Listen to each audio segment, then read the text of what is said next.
Hello, Gatemen fans, and welcome into the pregame show here on the Gatemen Baseball Network. I'm Cameron Stewart. Alongside me is J.D. Ranchi and Henrique Demore, as the Wareham Gatemen look to push their record to 4-0 on the season, taking on the Falmouth Commodores tonight at Gov Fuller Field. J.D., it's been a great start to the season for the Gatemen. What has been going right for Wareham this season, Henrique? Well, it's been a little bit of everything. I mean, you can't point to a real big flaw in this Wareham team. The starting pitching, the bullpen have all been phenomenal. The Gatemen are pitching with a combined .233 team ERA, hitting the cover off the ball with a .257 batting average, maybe hitting the cover off the ball, a bit of an exaggeration. But the point is, the Gatemen are getting on base a bunch. I think if you had to point to anything that could be improved with the Gatemen, it would be leaving guys on base. The Gatemen 2 days ago, despite a win against Harwich, left 10 men on base, and last night in a 4-2 victory against Katuitt, a hard-fought one at that, left 8 men on base. It's clear that this offense has a bunch of power. The 3-4-5, we've been talking about it all year. Andrew Vaughn, Brian Packard, Parker Phillips, and Bryson Stott. The middle of the lineup is absolutely loaded for Wareham, and it could be so much more, but a lot of squandered opportunities with runners in scoring position. 2-out hitting hasn't quite been there. But at this point, I'm being nitpicky, Cam, if I'm going to be honest. And that seems to be the only thing that is keeping the Gatemen in these close games. They've been playing so well, offensively, defensively, even on the base paths so far in the early season. A 12-4 opening night victory that was blown open in the 9th inning, but as Henrique mentioned, 2 close games since then to run the Gatemen record to 3-0. And it's been the pitching that has gotten things started for the Gatemen, Henrique. Just great work from the starters and the bullpen as well. They have really been keeping the team in the game. Mason Fioli last night getting the start out of the University of Connecticut.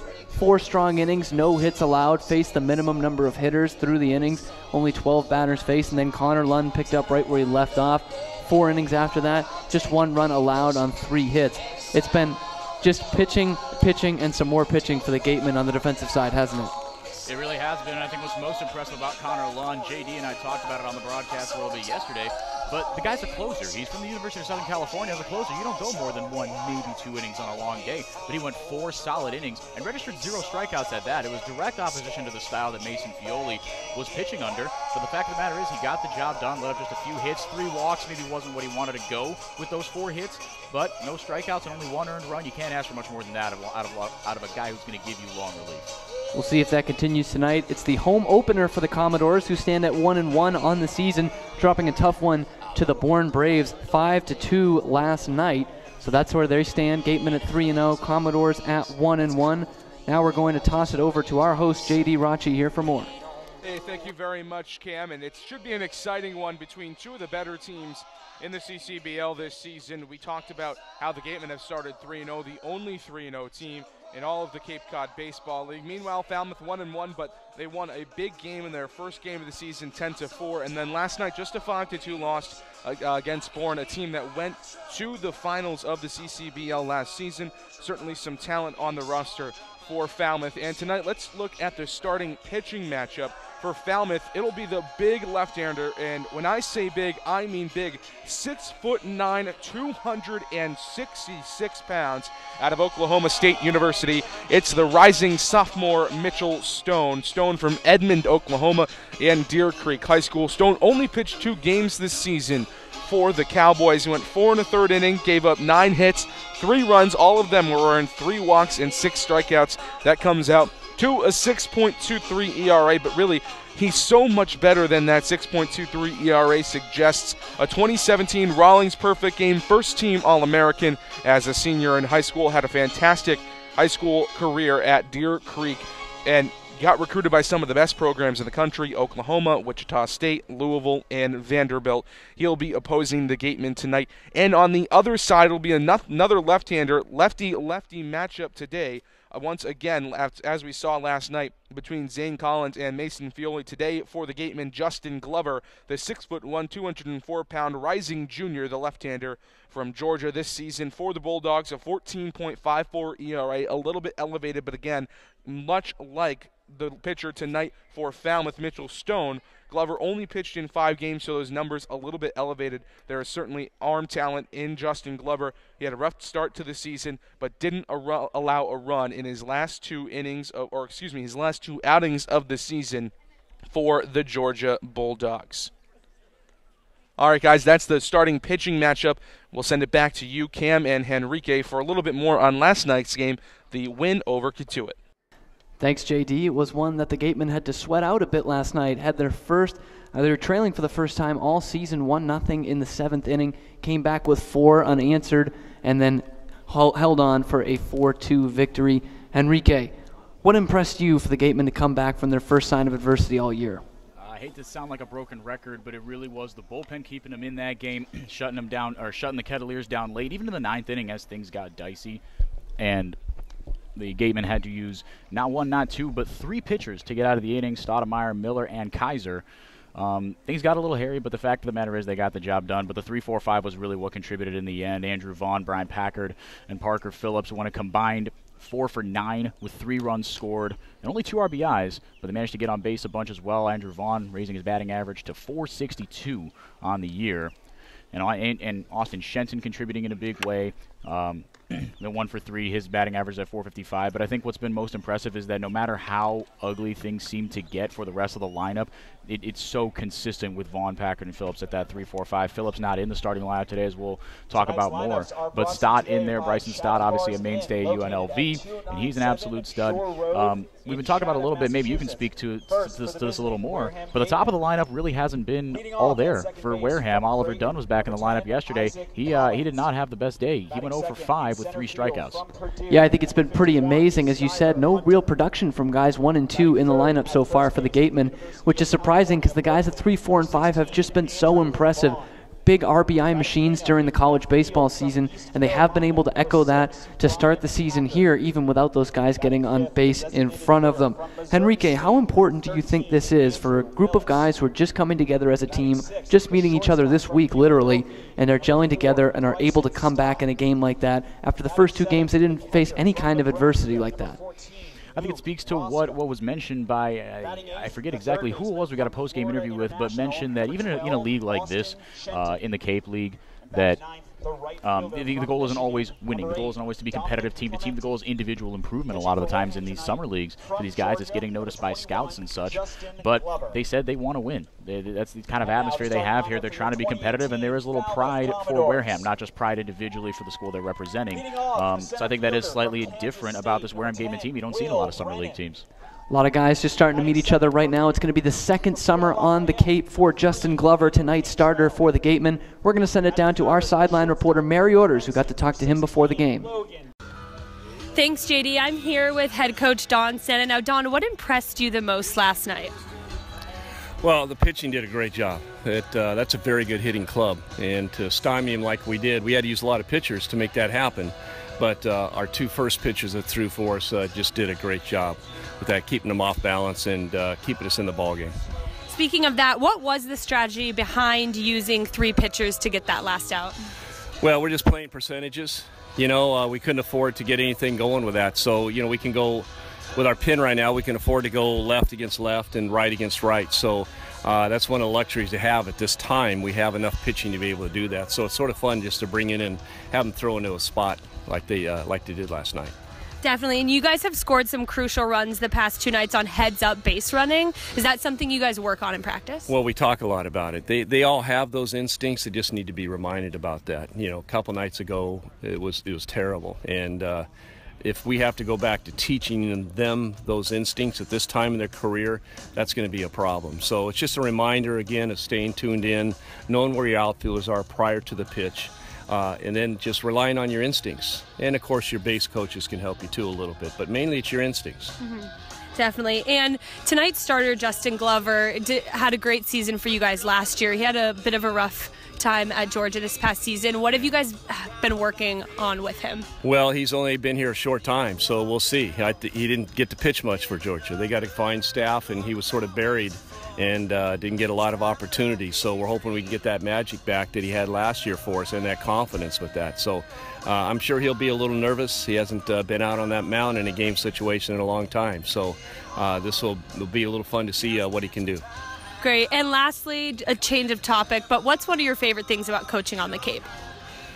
Well, I can tell you the least favorite, possibly, and that's the recruiting 5 to 6 times a year. I'm used to recruiting a team and then you play with them. So the least favorite is just having to do that and constantly changing your roster and having to get rid of temp players. It's very tough. You get attached to them within that week and a half or here, and they're almost like a little bit of a family type thing, and to have to release them for the summer is very difficult to do. So that's probably my least favorite. The favorite thing is just the atmosphere, the baseball, the talent, the energy of the players that they bring to the game, to be able to hang around them at my age and be able to draw from them and see some future first-round draft picks that are out there, and just trying to enjoy every moment, because you just don't know when that's going to be taken away from you. Well, there you have it for the Gatemen Pregame Show. I'm Mary Orders with head coach Don Sneddon. Back to you, JD.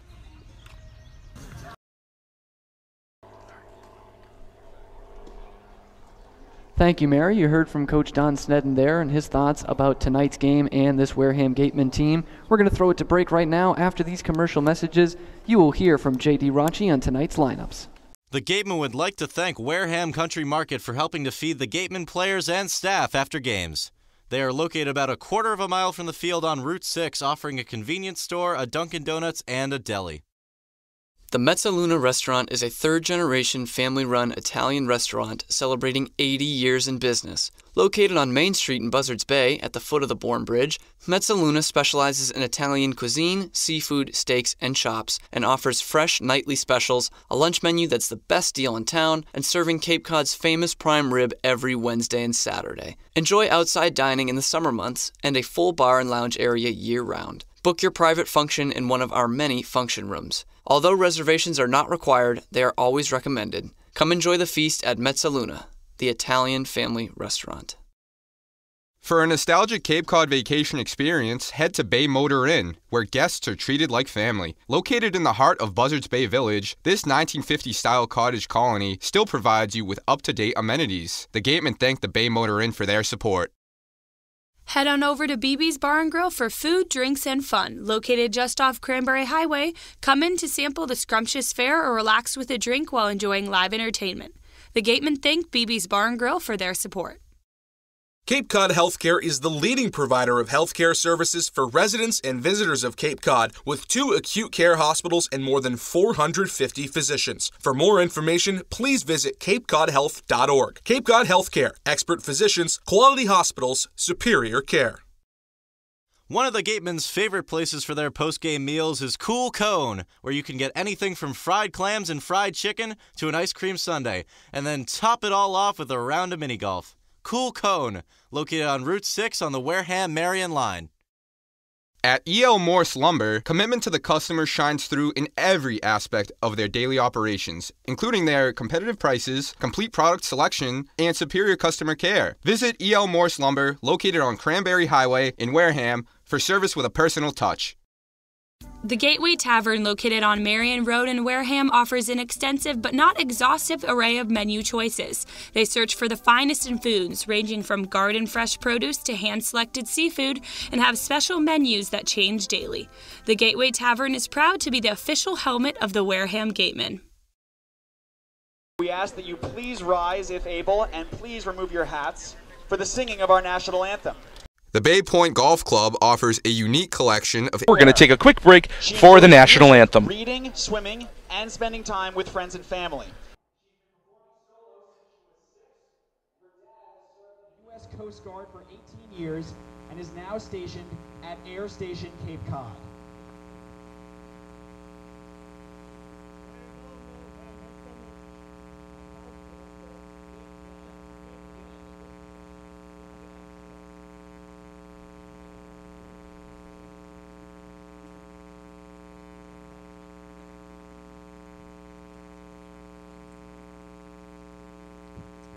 Hello? Okay, there we go.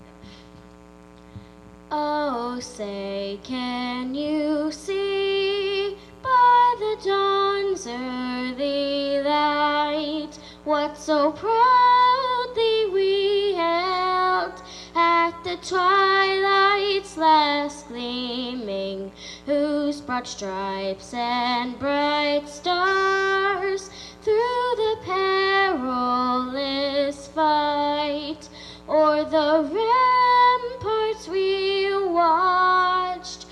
so gallantly streaming, and the rocket's red glare, the bombs bursting in air, gave proof through the night that our flag was still there.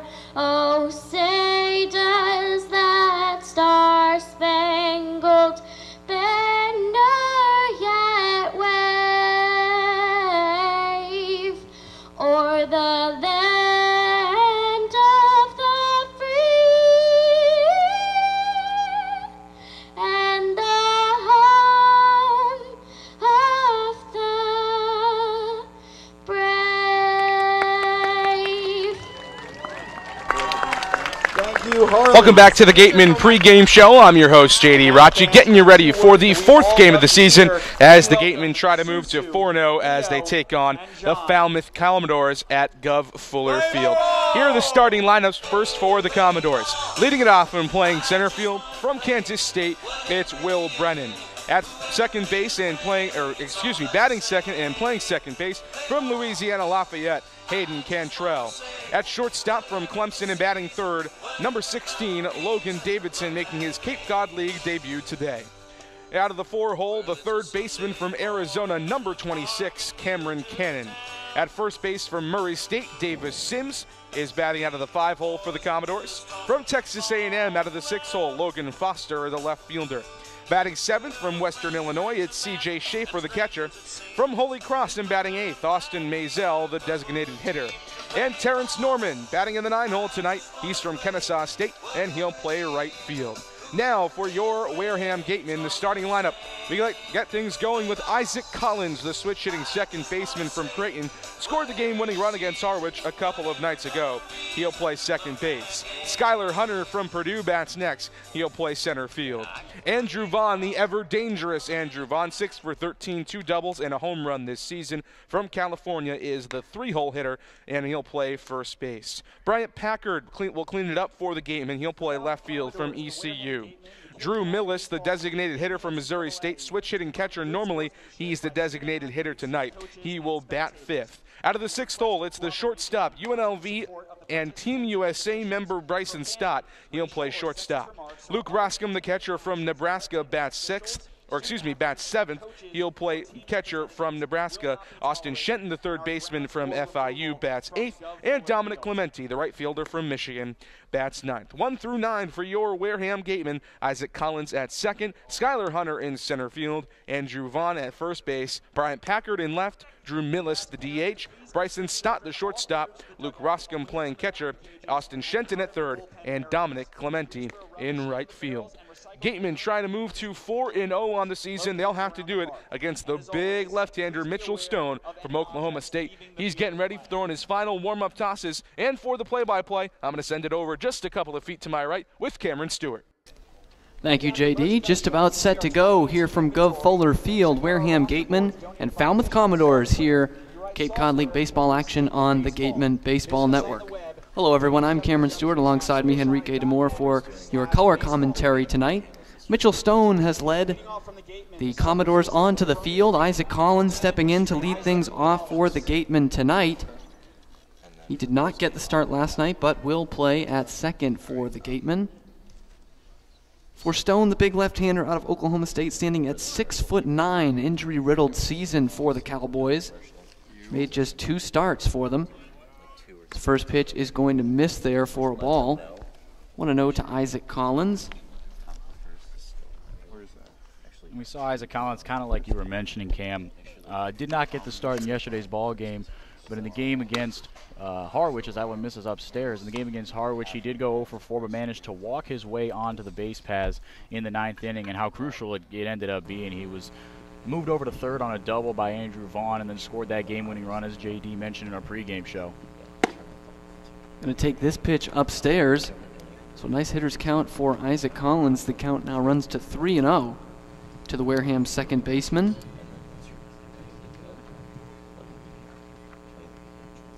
But a man who has found his way on base this year has to wait to to get there once again, as that pitch is going to be in there for a strike. Collins taking all the way. Stone, a 6.23 ERA and no decisions this year for Oklahoma State. Going to put that one right in the same spot, did the lefty. So a called strike to Isaac Collins makes the count now full at 3-2.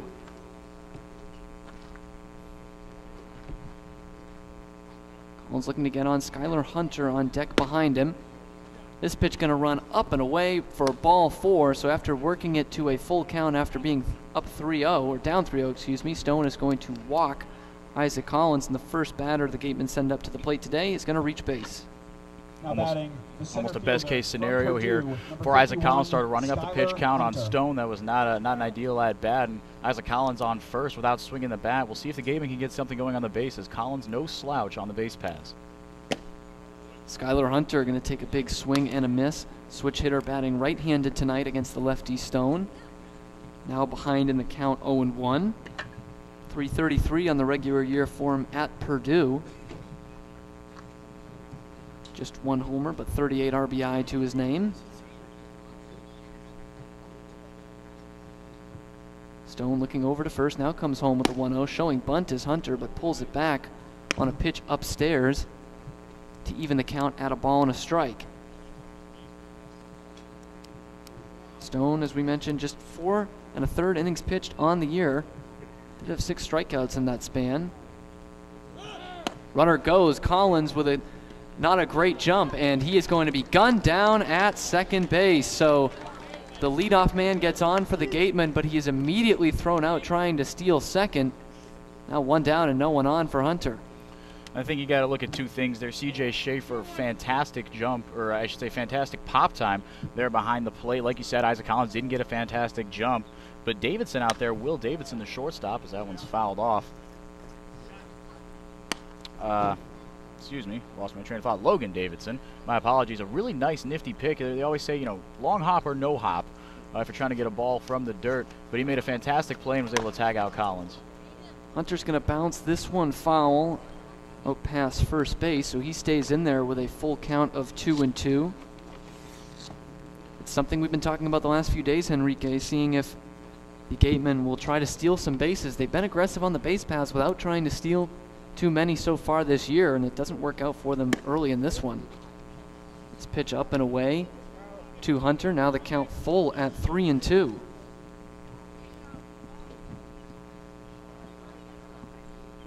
Stone working quickly, 3-2 offering. A nice pitch for a called strike 3. Hunter doesn't take the bat off his shoulder there, and he's down looking. And now there are 2 gone with nobody on base. Once again, a very familiar situation for Andrew Vaughn this season. And he's given, Andrew Vaughn batting with 2 outs and no one on base. Unfortunately, it is a familiar situation for the stud sophomore from the University of California at Berkeley. And you saw Skylar Hunter as he was walking back to the on-deck circle, pointing to his eyes, giving advice to Andrew Vaughn as that one's upstairs for ball 1, saying, hey, got to watch the fastball. Skylar Hunter on his first pitch, he took that swing, like you said, Campbell, was way behind the fastball from Stone. Vaughn is a little under this one as he pops it into right field. A couple steps over, Norman will track it down, the right fielder, and the Gatemen will only send up 3 to the plate, and they are down in the top of the first inning. We are scoreless, and Falmouth coming up here on the Gatemen Baseball Network. Since 1950, Morse Insurance has consistently offered the best insurance at competitive rates to generations of clients in southern Massachusetts. If you're frustrated with paying for what essentially feels like just... Stop by the Ansel S. Gurney House, where you will find a unique shopping and dining experience. Whether shopping for a special occasion or just to treat yourself, you'll find what you're looking for in one of the 11 themed rooms. There's also a cafe serving fresh homemade lunches overlooking the extensive gardens. The Ansel S. Gurney House is located at 403 County Road in Marion. Learning at Curry College extends beyond the classroom and is embedded in all that they do. Curry prepares students to engage in successful careers and active citizenship with a global perspective. Explore undergraduate majors, minors, and concentrations, including new majors in accounting, biochemistry, and software development, online at www.curry.edu.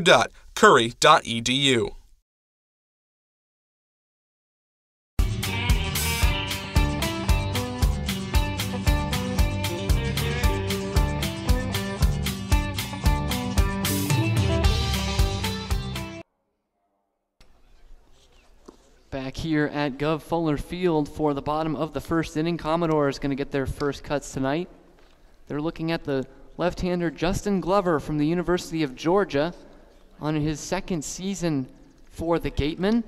Was solid last year in a couple starts for Wareham, although pitch count made him leave in early July. Disappointing season at Georgia this year. Just a few starts, ERA over 14. As he will take on a Commodore lineup that scored 10 runs in their first game, but faltered last night, scoring only 2 in a 5-2 loss to the Bourne Braves. See what he's got for him tonight. Henrique, what do you have on Justin Glover? Well, Glover, like you said, he's clearly got the stuff. He's he's been out here before, and I think these guys are out here for a reason. He's got a good fastball, pretty Leading off for the run-of-the-mill, if you will, change-up, breaking pitch. Number 10, Will Brennan. But he's got good command. I think you guys just, guys got a piece of him this year in the very tough SEC conference. Pitching poorly in the SEC doesn't necessarily translate over to what you actually have as a player. Clearly, Don Snedden and company saw something in this kid. They trust him enough to give him a second chance out here. First pitch is cut on and missed by Brennan, the center fielder from Kansas State. Behind in the count 0-1. Second one is going to be wasted off by the Falmouth dugout here, so now he's quickly behind 0-2.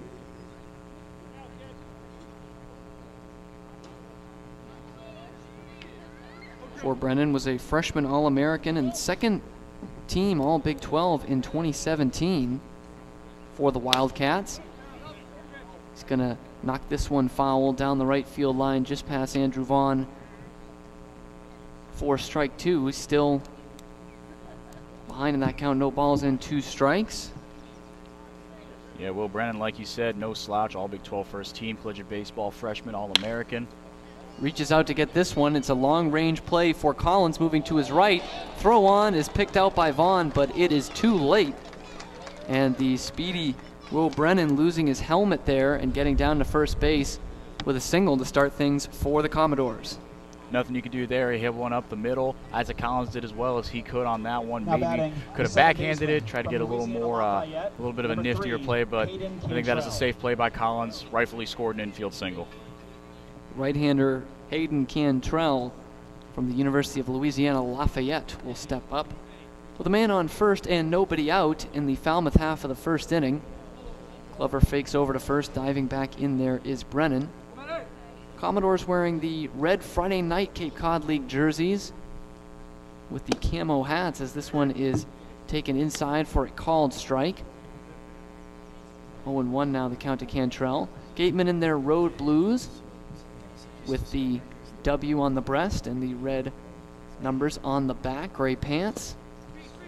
This one down below Roscom. He couldn't find it for a moment, but he collects it now. No advance for Hunter at first base. Brennan at first base. It's the second start of the year, including preseason for Luke Roscom behind the plate. Also seen him play some first base, the Nebraska Cornhusker. But had a nice night behind the plate defensively at the opener in Chatham. Glover's 1-1 home. That one is going to miss, so now he's behind in the count 2-1. Cantrell just 287 average on the year, 4 homers and 22 RBI for the Ragin' Cajuns. That one a nice pitch on the inside half from Glover, and that evens the count at 2-2 on a called strike. Looked like the same pitch on back-to-back attempts. Took a little something off and missed the first time.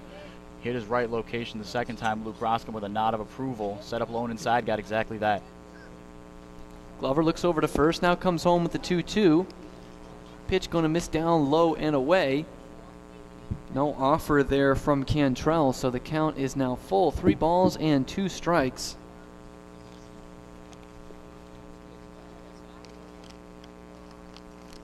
Glover's 3-2 home.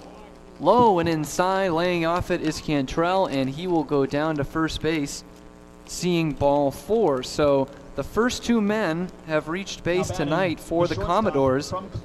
Single by Brennan, a walk by Cantrell. And now Logan Davidson making his first start of the year. First at bat in the regular season for the Commodores. He will have 2 men on and nobody out for Falmouth. We kind of joked half jokingly, half seriously about the lack of double plays for the Wareham Gatemen. Defensively, they've been a solid team. They made the routine plays. Be well served with Justin Glover to get one here. We'll see what he can do against the junior from Clemson. Davidson has some speed. Might be a tough guy to double up as this one is low and inside. Yet another ball coming from Justin Glover. He's behind the count once again. 1 ball, no strikes. Davidson, another one of those guys, was a freshman All-American and made the All-ACC team as a freshman in 2017. Gonna lay off this breaking pitch in the dirt. Runner gonna advance up to third, and Brennan is gonna get in there standing up. It gets just a little bit away from Roscom behind the plate down the first base line. But getting aggressive there was Will Brennan, and he is down to third base. Cantrell stayed at first, so now runners are at the corners. Double play still in order. But if that were the case, a run would score here for Falmouth.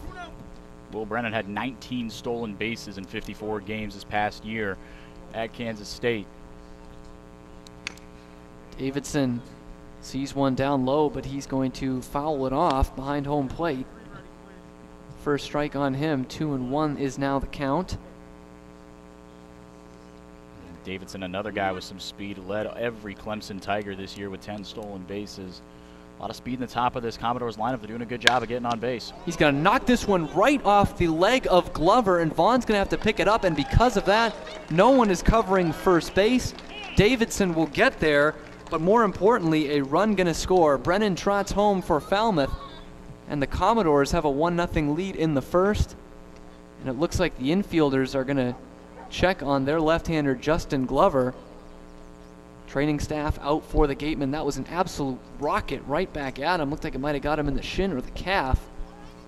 Yeah, it sounded like the shin. I'm going to be honest. The noise was the first thing that registered for me. It sounded like it hit off leather or a wood plank, something solid. But to your point, that hit off a body part. That and you saw it was confirmed by the fact that as Glover was doing his due diligence and trying to get over to first to cover the bag, he was limping. Definitely limping, but sort of shrugging off the training staff and seeing if he can pitch some off the mound. Gonna take a couple practice pitches with the training staff watching. We'll see how things progress from there. That was pretty easy, Henrique. One pitch there for Glover, and he says, I'm all right. He's going to stay in this game. As you said, though, that did not sound good. Did not sound very pretty off the bat there and off the leg of Glover, who had an injury-riddled season at Georgia. Arizona, number 26, Cameron But he is staying in the game to face Cameron Cannon. Runners at first and second, still nobody out in the Falmouth half of the first. Home to Cannon. This one going to be down low. Roscom loses it again, and both runners are going to advance. And Roscom just now getting up to it. It's actually Glover who's going to be backing it up and finds it. It was behind him on the first base side. He started running down the third base side. And now 2 runners in scoring position with still nobody out for the Commodores.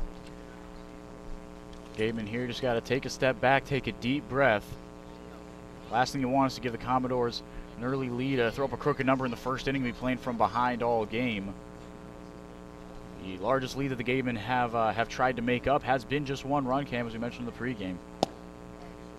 1-0 to the Arizona Wildcat is going to be pounded in there for a strike. Count evens at 1-1.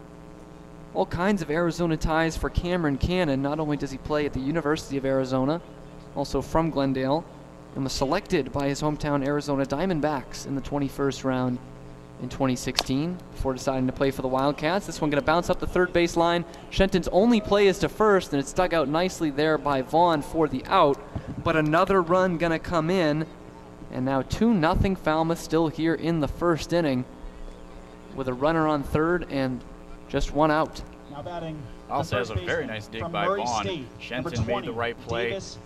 He had an opportunity there to get Cantrell coming around, or not around third, but from third to first. But he made the right play, get it out, because, you know, like you said, that was the first out of the inning, and now the runner at third, Commodores with a little more opportunities to do some damage. Swinging at the first pitch is Davis Sims, and it's going to be popped into right field. Dom Clemente, the outfielder tonight, will make the catch, and no advance at third from Davidson. as he got the ball in quickly, shallow enough there. Now batting, He stays at third, 2 outs now here in the bottom of the first. Number 8, Logan Foster. For Logan Foster, the Texas A&M Aggie. Step in from the right side. Not a big frame for Foster, but some pop in that bat. 8 homers on the year for A&M. Takes this pitch on the inside corner for a called strike. He might know Luke Roscom one way or another because he is from Lincoln, Nebraska. Roscom, the catcher, plays his college ball. Definitely goes around on that pitch, on a pitch in the dirt. No argument from him. Now he's down on the count 0-2. Justin Glover, 1 pitch away from getting out of this with just 2 runs across for the Commodores. Defensive swing here, going to foul it off. Definitely a changeup there from Glover, with Foster expecting the fastball. Stays up there at no balls and 2 strikes.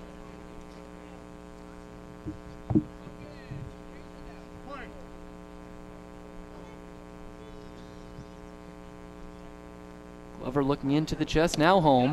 This one's going to run inside, and it's past Roscom again all the way to the backstop, and Davidson will trot home for the 3rd Commodore run here in the first inning. Glover with only 3 walks to his 3 strikeouts this year at Georgia, but here the command has absolutely been an issue. He's gotten a couple of outs via the ground ball and the fly ball. The contact hasn't been horribly hard except for the one that he took off his shin, but the pitches just aren't breaking the way he wants them to. And this one's going to be rocketed out to deep left center, looking up, and this one's going to one-hop the wall. They get the ball in, but it is a 2-out stand-up double for Logan Foster on an 0-2 pitch from Glover. Yeah, that one was absolutely smoked, to your point. Looking like a big inning for the Falmouth Commodores. An opportunity with with 1 base knock here to make it 4-0. And this is the last guy you want up to bat from Western Illinois, C.J. Schaefer, hitting .444 on the year. Not a ton of extra base power shown this year, but only 1 strikeout in his 9 at-bats. Yeah, has certainly been the best hitter for the Commodores here in the early going. He's got a man in scoring position as Foster leads off second base fresh off the double. This one's going to eat up Roscom again, and it's going to go to the backstop again. And down to third base goes Logan Foster. Another run sitting 90 feet away once again for Falmouth. After a stellar night, opening night for Luke Roscom behind the plate, he's had some trouble here in the first inning, compounded by the fact that Glover's really struggled to locate pitches here in the first inning. A couple of them really haven't been Roscom's fault. But nonetheless, another run sitting 90 feet away, but this one's going to be popped up behind the third baseline. It's Shenton calling off Roscom, and he will make the play to retire the side. We're through 1 full here at Gov Fuller Field. It's 3-0 Falmouth after 1 here on the Gatemen Baseball Network. Since 1981, the Northeast Maritime Institute has been one of the forerunners in private maritime education and training in the United States and around the globe. They have been recognized by the International Maritime Organization as well as the U.S. Coast Guard for their top quality maritime education, facilities, faculty, and staff. Northeast Maritime Institute, America's premier 2-year maritime college. Established in 1877, TM Riders is a family-run insurance agency located in downtown Middleborough, Massachusetts. TM Riders' goal is to find the best coverage at a fair rate for their customers, but they really value giving the best service they can provide. Visit the office on Thatcher's Row if you would like P&C insurance information, quotes, and policies. Folks, after the game, be sure to visit El Mariachi on Main Street for the best Mexican food in Wareham. The cantina provides a delicious late-night snack accompanied by fun cocktails.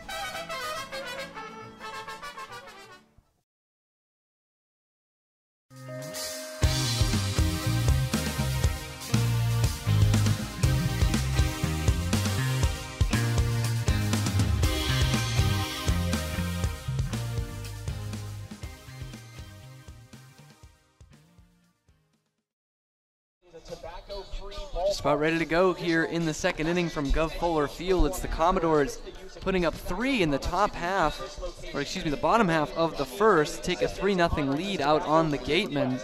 Thank you. Bryant Packard going to get things started for the Gatemen in this inning against Mitchell Stone. The left fielder, 6'9" left-hander in there for his second inning of work. Faced the minimum in the first.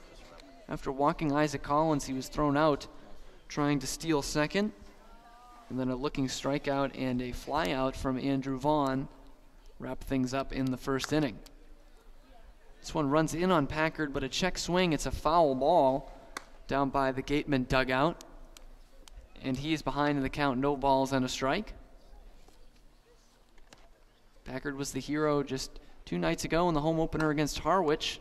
Walk-off sacrifice fly gave the Gatemen a 3-2 win.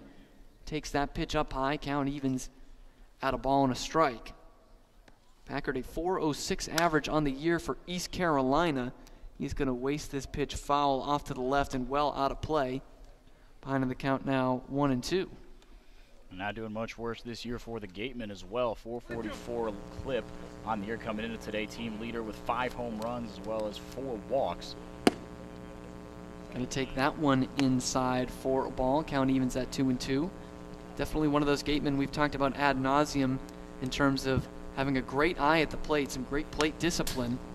He's making Stone work here as he fouls this one straight back. Count evens. We're still even at 2 balls and 2 strikes.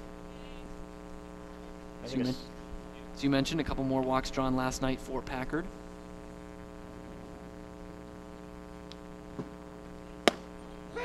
Two right on the black on the outside corner, and Packard will be going down looking here to start things in the second inning. That hurts, and it's tough to read it out of the hand of Stone.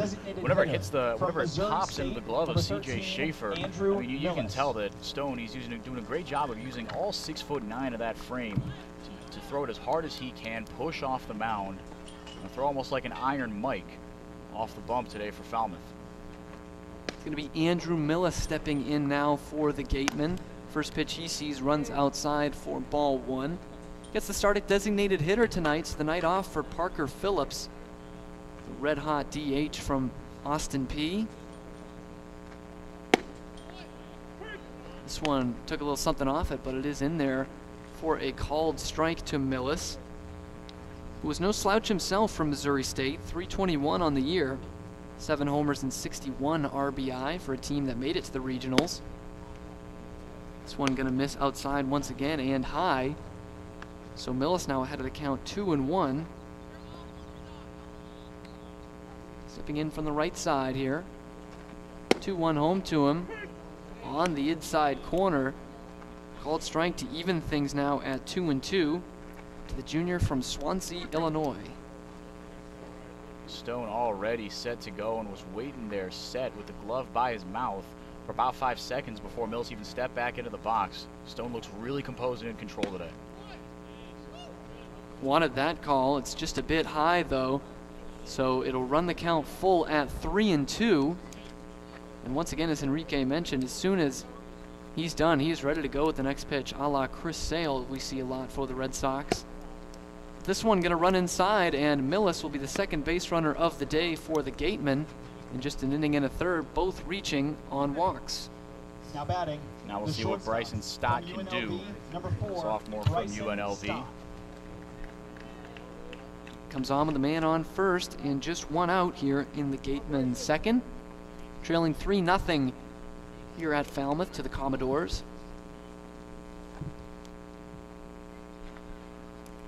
First offering home from Stone is going to clip the inside corner for a called strike.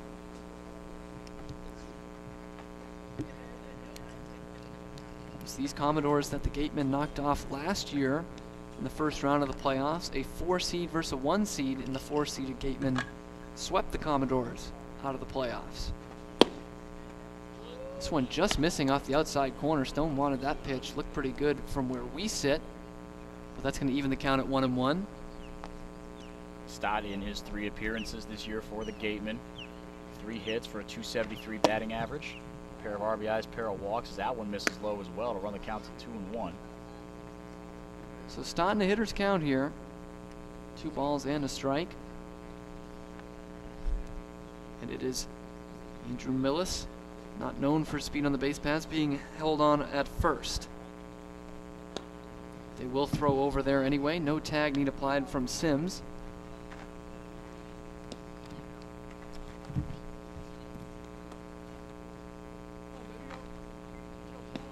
A look in here. Now the 2-1 is not going to be made just yet. They want to check on Millis one more time.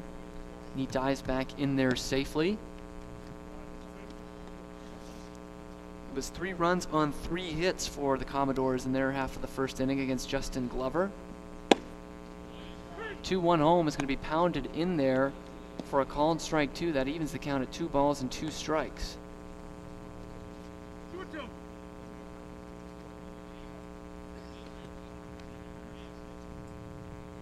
Willis leading off first. 2-2 home. Stott is going to pop this one up foul. Out of play on the left side, so he stands in there, does the lefty shortstop. At 2-2 still.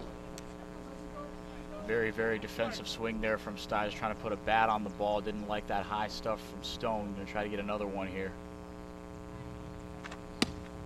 2-2 is going to ramp up high above the W on the chest of Bryson Stott. So now another full count, 3-2.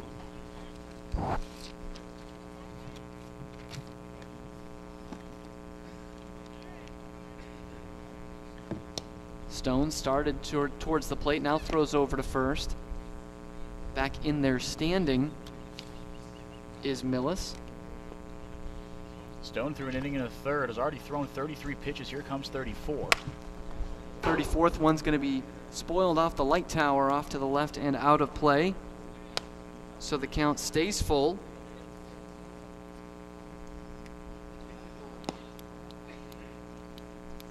There's some action down in the Wareham bullpen after a tough first inning from Justin Glover. Right now 3-2 home. That one's going to miss up high once again. So second walk of the inning for the Gatemen, and they have 2 runners on here with just 1 out. The catcher from Nebraska, number 14, Luke Roscom. Yeah, Mitchell Stone's has done well to keep the Gatemen off a scoreboard so far. Obviously not too far into this one. But with his 2 strikeouts, and there were 2 pretty good-looking strikeouts, he does have 3 walks to go along with it. Gatemen here with a pretty good opportunity to see what they can do, try to claw back into this one. Luke Roscom does represent the tying run. Roscom, the chance to erase a tough inning behind the plate here in the first, with a golden opportunity here in the second. The catcher from Nebraska. Take this pitch on the outside corner for a called strike. Man warming up for the Gatemen is Will Proctor, a teammate of Justin Glover's at the University of Georgia. He's getting things loose to try and relieve his former Bulldog. Fellow Bulldog, I should say, as this one is fouled off back behind us and out of play. Runs the count to no ball and 2 strikes to Roscom. Really appetizing looking pitch from Stone. I really like that on 0-1, especially after Roscom took that questionable, or borderline, I should say, pitch for the first one. Another high fastball. Got him to swing at it and spoil it. 0-2 home to Roscom, a waste pitch that's going to bounce in front of the plate here. He lays off, count now at a ball and 2 strikes. He's a guy who can knock him in. 46 RBI for the Cornhuskers this year in the Big Ten. He's got a man in scoring position here. Runners at first and second with 1 out. That pitch, beautiful, right on the outside corner for a called strike 3. For the second out of the inning, Roscom is retired. Yeah, I think Roscom knew Now as batting well. the third baseman walk back from to the Florida dugout. International, number 12, Austin Not much he could have Shenton. done with that pitch, the left-hander. A nice, right on the black there from Stone on the outside corner. He's busted in there a couple times tonight. So it's up to Austin Shenton here with 2 outs in the frame. Still runners at first and second for the Gatemen. Shenton takes that pitch on the corner for a called strike 1. It's been steady in the early going for the Gatemen. The sophomore from Bellingham, Washington, and Florida International University. 0-1 home to him. He's going to bounce this one foul in front of the Gatemen dugout. And just like Roscom before him, he is behind in the count, no balls and 2 strikes. Stone has been locating that fastball pretty well. You touched on it briefly. He's had that as a put-out pitch, painting the outside corner of these left-handed hitters. Pair of strikeouts looking. Actually, all three of them, now that I look at my scorecard here, have come looking to the 2, 4, and 6 hitters for the Gatemen. Stone's 0-2 home. Doesn't exactly try to waste this one like he did to Roscom, as a fastball that just missed upstairs. And now it's a ball and 2 strikes to the Gatemen third baseman.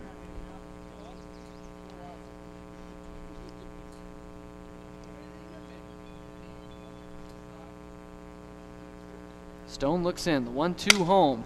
Broken bat, ground ball to shortstop. Davidson will flip to the second baseman Cantrell, and that's how the inning will end. Gatemen leave 2 stranded here in the second inning. We go to the bottom of the second, still 3-0 Falmouth on the Gatemen Baseball Network. Got legal trouble? Attorney Mark Deshays is here to help the greater New Bedford area with real estate and business law, estate planning, and probate. Visit him today. We are pleased to announce Robertson's GMC on Route 28 in Wareham have partnered with the Gatemen to sponsor our youth baseball clinic. Be sure to visit their vehicle demo here at the game. Our revamped clinic program is grateful for Robertson's support. Located in Wareham Crossing, Coastal Orthodontics, longtime sponsor of the Wareham Gatemen, knows the importance of a healthy smile. Dr. Kevin Oliveira and his team at Coastal Orthodontics are a patient-focused practice, delivering professional, effective orthodontic treatment based on the individual clinical needs of each patient, resulting in beautiful smiles in a timely manner. With 10 years of experience using Invisalign, Coastal Orthodontics uses the most up-to-date dental equipment.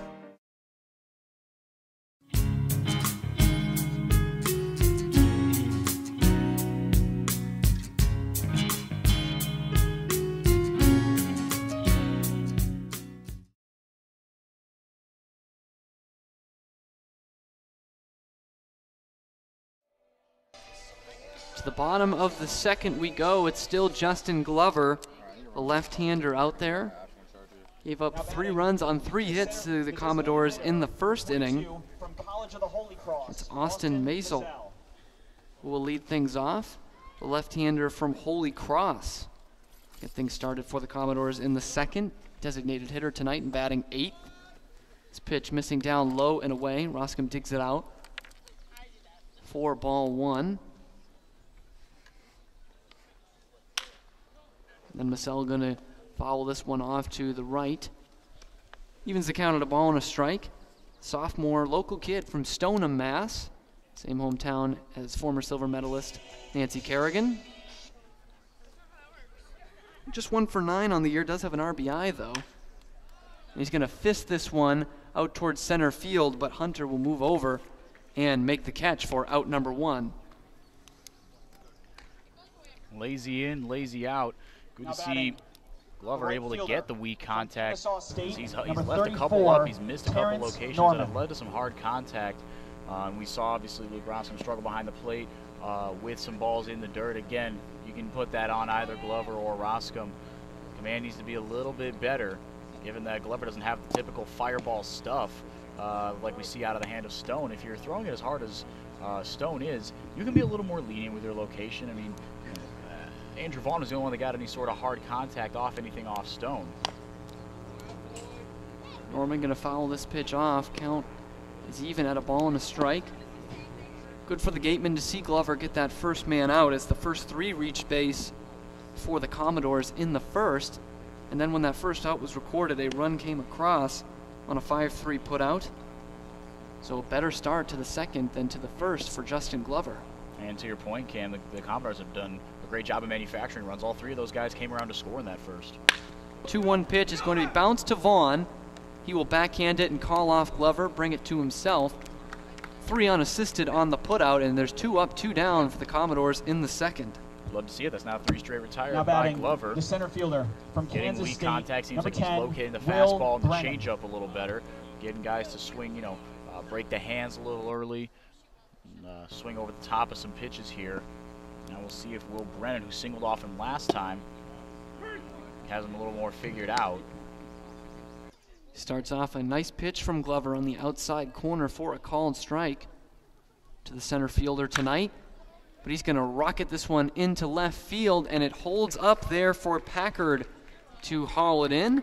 And it's a 1-2-3 second inning for Glover as he settles down that time. Still 3-0, in favor of the Commodores here on the Gatemen Baseball Network. One of the area's best restaurants is located right up the street, Brewfish Bar and Eatery. Stop by for a nice lunch or a relaxing dinner. Brewfish offers 20 rotating craft beers on tap and creative pub foods such as fish and chips, sticky ribs, pulled pork, delicious burgers, and pizza. Check out their off-the-menu brunch with a Bloody Mary bar and $5 mimosas on Sundays. The Brewfish Beer Garden is now open for outdoor dining under the tent and casual dining and drinks at the outdoor bar, along with live music on Friday and Saturday nights as well as Sunday afternoons outside. Brewfish Bar and Eatery is located on Route 105 in Marion. Legacy Insurance has helped the Wareham community choose the best carrier for their insurance needs. They are an independent insurance agency that represents several insurance companies of various sizes and are able to place coverages with companies that are appropriate for their clients' needs. Legacy Insurance. We don't work for an insurance company, we work for you. Clobbered high and deep to right center field, and this one is gone. A home run. Eastern Propane and Oil is the Wareham Gatemen home run sponsor. Each time a home run is hit by a Gatemen player at Spillane Field, Eastern Propane and Oil donates a camp scholarship to a deserving youth. Eastern Propane and Oil, we're in your neighborhood.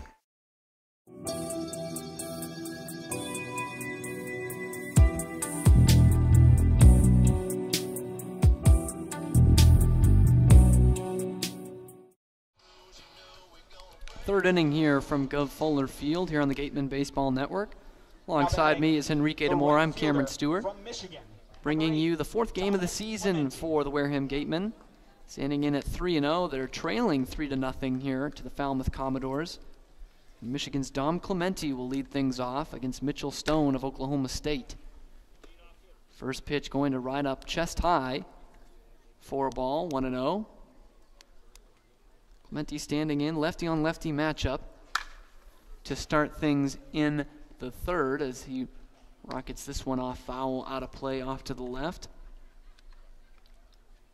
Count even at a ball and a strike to the Gatemen right fielder. It was all Big Ten first team in 2018 was Clemente. Led his team in a bunch of different categories. Second highest slugging percentage at .574, highest on base percentage .485, highest batting average .368 in 44 appearances for the Michigan Wolverines. 1-2 runs inside to him, evens the count at 2 balls and 2 strikes. Certainly a stellar year for him out in Ann Arbor. And he is going to spoil this one off to the left and well out of play once again.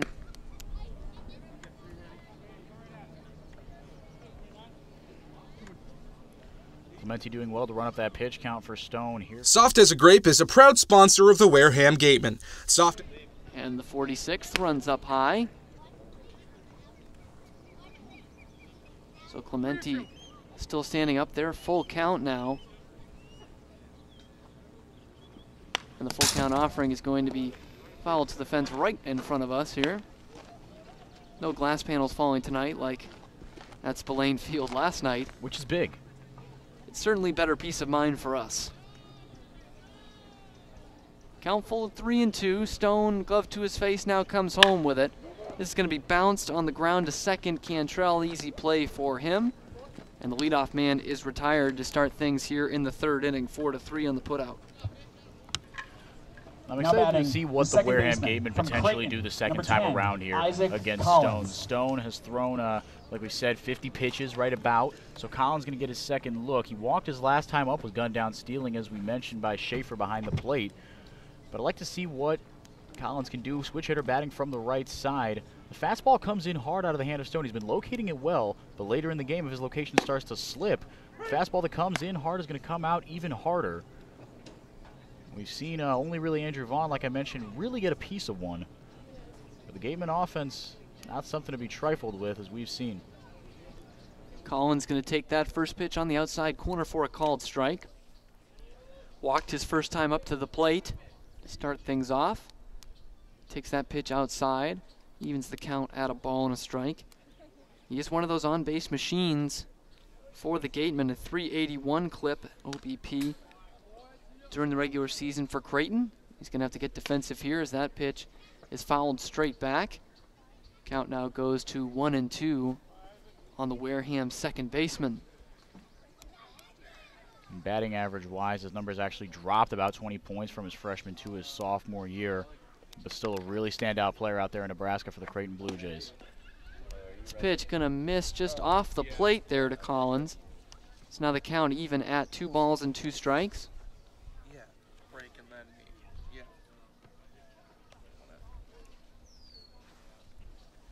Stone's 2-2 home is going to be fouled off past the first base coach's box. So that's where the count stays. So the Gatemen are putting together good at-bats, as Henrique mentioned, working that pitch count for Mitchell Stone, although they have not been able to push anything across. Just have put one man in scoring position tonight. Now, to your point, Cam, it seems like they're timing him up a little better, though. This pitch cut on and missed on the 2-2, so Collins is going to go down swinging on a fastball up and a little bit off the plate. So now there are 2 down. Here in the third inning, no one on base for the Gatemen in front of Skylar Hunter, the center fielder.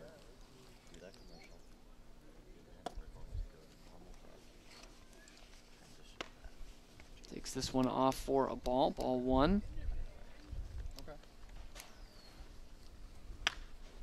Then he's going to waste this one, fouling out of play behind the first base bleachers here at Gov Fuller Field in Falmouth.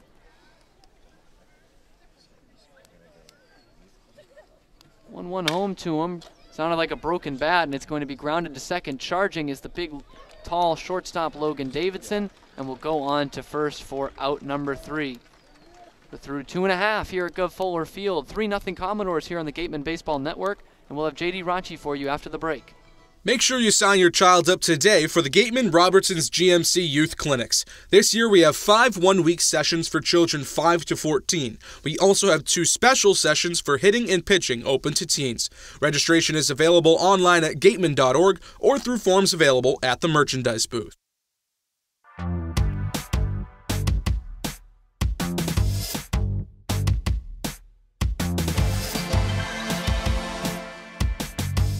And thanks our 2018 All right, back at Gov Fuller Field in Falmouth, Massachusetts. A 3-0 lead for the Falmouth Commodores over the Wareham Gatemen, but a couple of other games going on around the CCBL. Bottom of the 6th inning out in Cotuit. It's the Hyannis Harbor Hawks 4, the Cotuit Kettleers 1.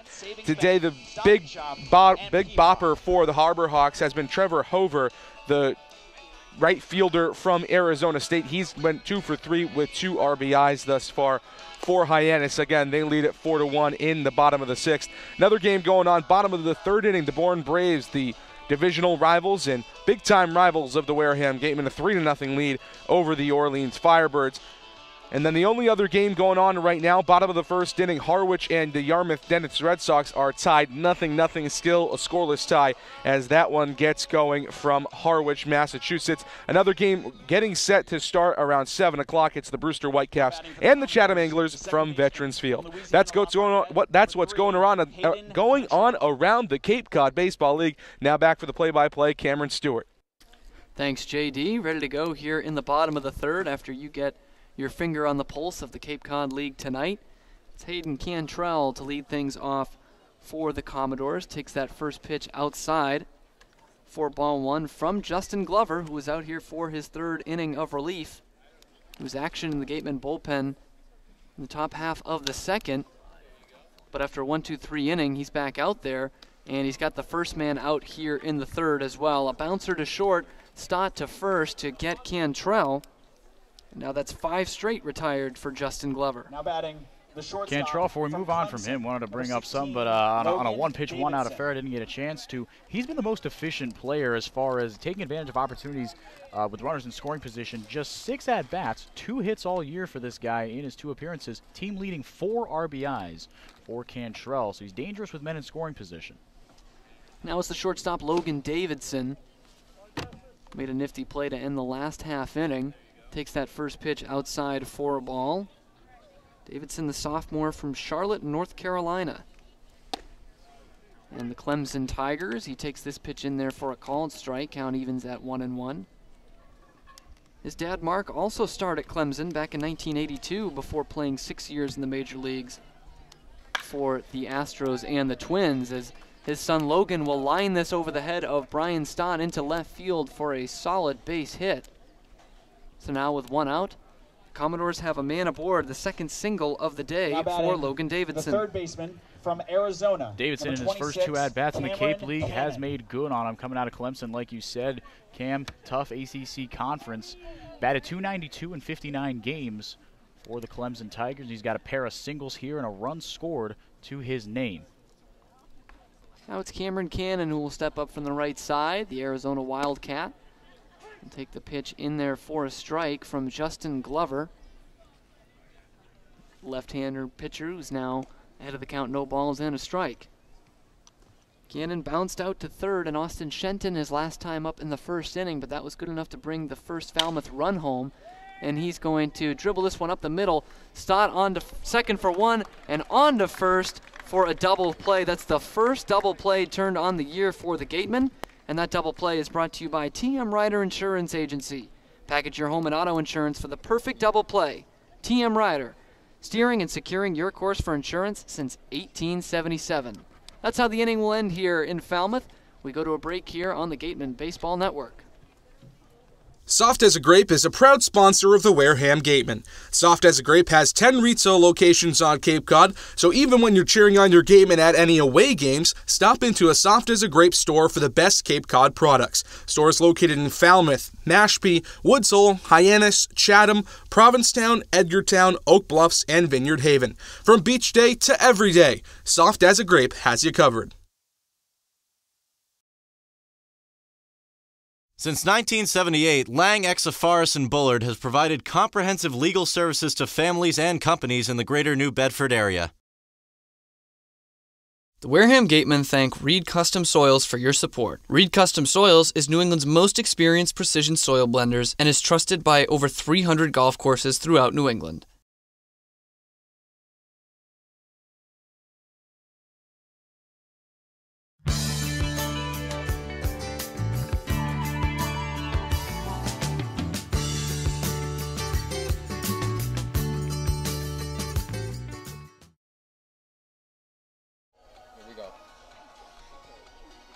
Back here for the fourth inning.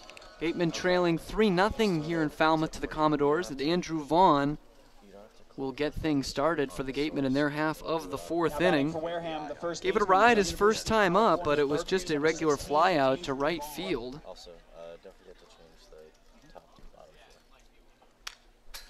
First pitch, he's going to foul straight back for strike one. It's still Mitchell Stone out there for his fourth inning of work. It's been pretty solid so far for the Commodores. No hits allowed to the Gatemen, just 2 base runners, both reaching on walks.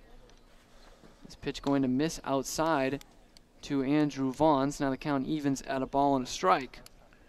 Vaughn 6 of 14 on the year, team leading 4 RBIs. But in all 3 of his appearances, hitless in his first at-bat. He's a guy that gets smarter and more adept as the game goes on. I touched on this almost ad nauseum in the broadcast with JD yesterday. But I think his first 3 games, he's gone over 1 or over 2 in his first couple at-bats and rattled off 2 or 3 straight hits to keep that very impressive .450 batting average. See if he can build on it here. He was ahead of the count 2-1. That pitch just catching the outside corner evens the count at 2 balls and 2 strikes. 54 games this year. Hit over 400 for the entire season for Cal at 402. He's going to take that pitch low and in for ball 3. Runs the count full, 3-2. Pac-12 Player of the Year, Team USA member. In just a couple weeks, he will be done gracing our presence here in Wareham, unfortunately. He's going to check his swing on this one. They appeal down to first base. Vaughn was already heading down there, but he will be sent back in anger as that one is ringing him up for strike 3. for the first out here of the fourth inning. From East Carolina, number Make that 6, 5 strikeouts on the day Packard. for the 6'9" right or left-hander Mitchell Stone out of Oklahoma State. A rising sophomore has done really good work, and he's located the fastball really, really well on the edges of the strike zone to both right and left-handed hitters. One of those 5 strikeout victims is Brian Packard, and this time he'll swing at the first pitch, and it will find its way past the diving glove of Logan Davidson and into center field for a base hit. The first base knock of the Gatemen for the Gatemen tonight. Now batting, with one out here in the fourth, they've got a man on base. 13, Andrew It's kind of funny Millis. on that play that it was a hard hit ground ball, took one hop before it got past Stone, and he was almost turned around, and it was behind him. And I guess it was just instinct taking over because I don't know what he thought he was actually going to do. He stuck out his bare left hand to try to stop that. That thing was coming 85 miles an hour at least at his left hand. But good to see Stone at least giving some effort there. And now that'll lead for Andrew Millis to come up and take the first pitch high and outside for ball 1.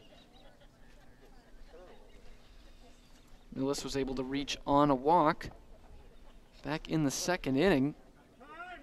Now he calls for time, doesn't like the tempo that Stone is now going with. As we mentioned earlier in the game, was working real quickly, but now with guys on base, or with just one guy on base, trying to work a little bit more methodically. And that and the pitch mess up the timing for Millis as he takes a big cut and a miss, was well out in front of it. Now the count evens at a ball and a strike. Yeah, credit Stone there. That's how you bounce back from time being called as soon as Mills was back in the batter's box. Stone working very quickly from the stretch, pretty short stride. Caught Millis off guard. This pitch going to clip the outside corner for a called strike. 1-2 is the count now to Millis.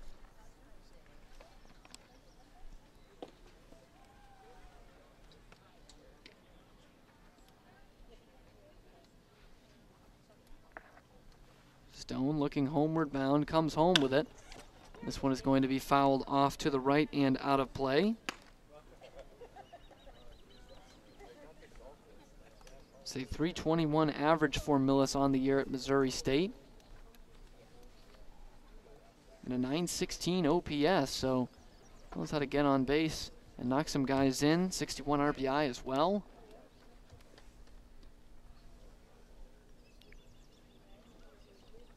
One-two once again. This one going to drop low and actually took the glove of the catcher with him, but it's going to be a called strike 3. So Millis, who does not like the call, will be sent back to the dugout with a backwards K. The 6th of the night now batting the shortstop for Mitchell from Stone UNLV, and the number 4, Falmouth Commodores. Bryson Stott. As soon as that one came in and I saw the strike 3 call from the home plate umpire, I looked down to score that in my book, but it took the glove off him. Is that considered a dropped third strike? Did you get a look at that, Cam, at the end there?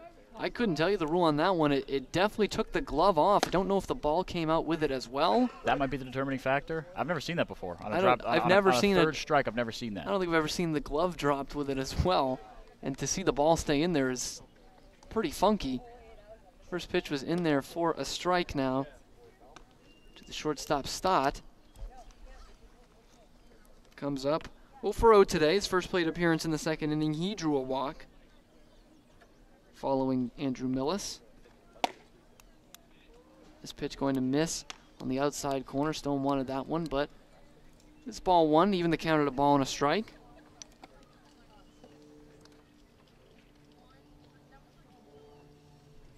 One home. Stott gonna knock this one out to deep left center field. Still ranging back. This one is gonna take a couple of hops to the wall. And now they are going to send Packard all the way to the plate home from first, and he will score. So an RBI double from Bryson Stott gives the Gatemen a lifeline here in the 4th inning. A 2-out RBI double, and it's now 3-1 Commodores. Stott's 3rd RBI of the year came at a pretty awesome time here. Luke Roscom will be the batter.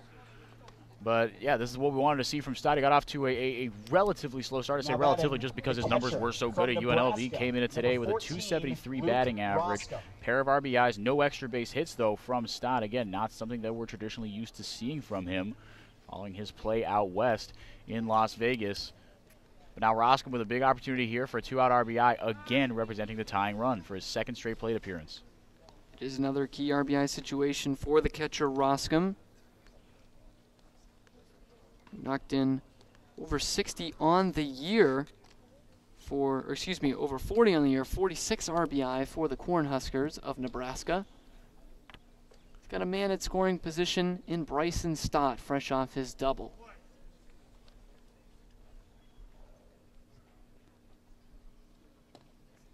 Just the second hit of the day for the Gatemen. Roscom looking to keep that going, but this fly ball to left field is going to hang up, and Foster will bring it in for the third out of the inning.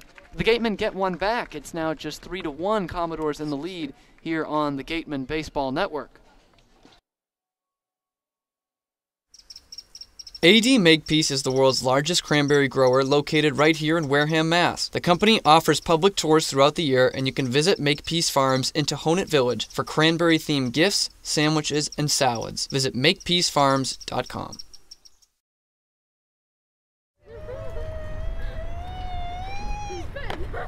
Beat the heat and join us at Waterwiz, a water experience unlike any other this side of the bridge. Open daily, head over to the water park on Route 28, the Cranberry Highway. Since 1950, Morse Insurance has consistently offered the best insurance at competitive rates to generations of clients in southern Massachusetts. If you're frustrated with paying for what essentially feels like just a piece of paper, it's time for you to check out the one-of-a-kind client experience that only Morse Insurance can deliver.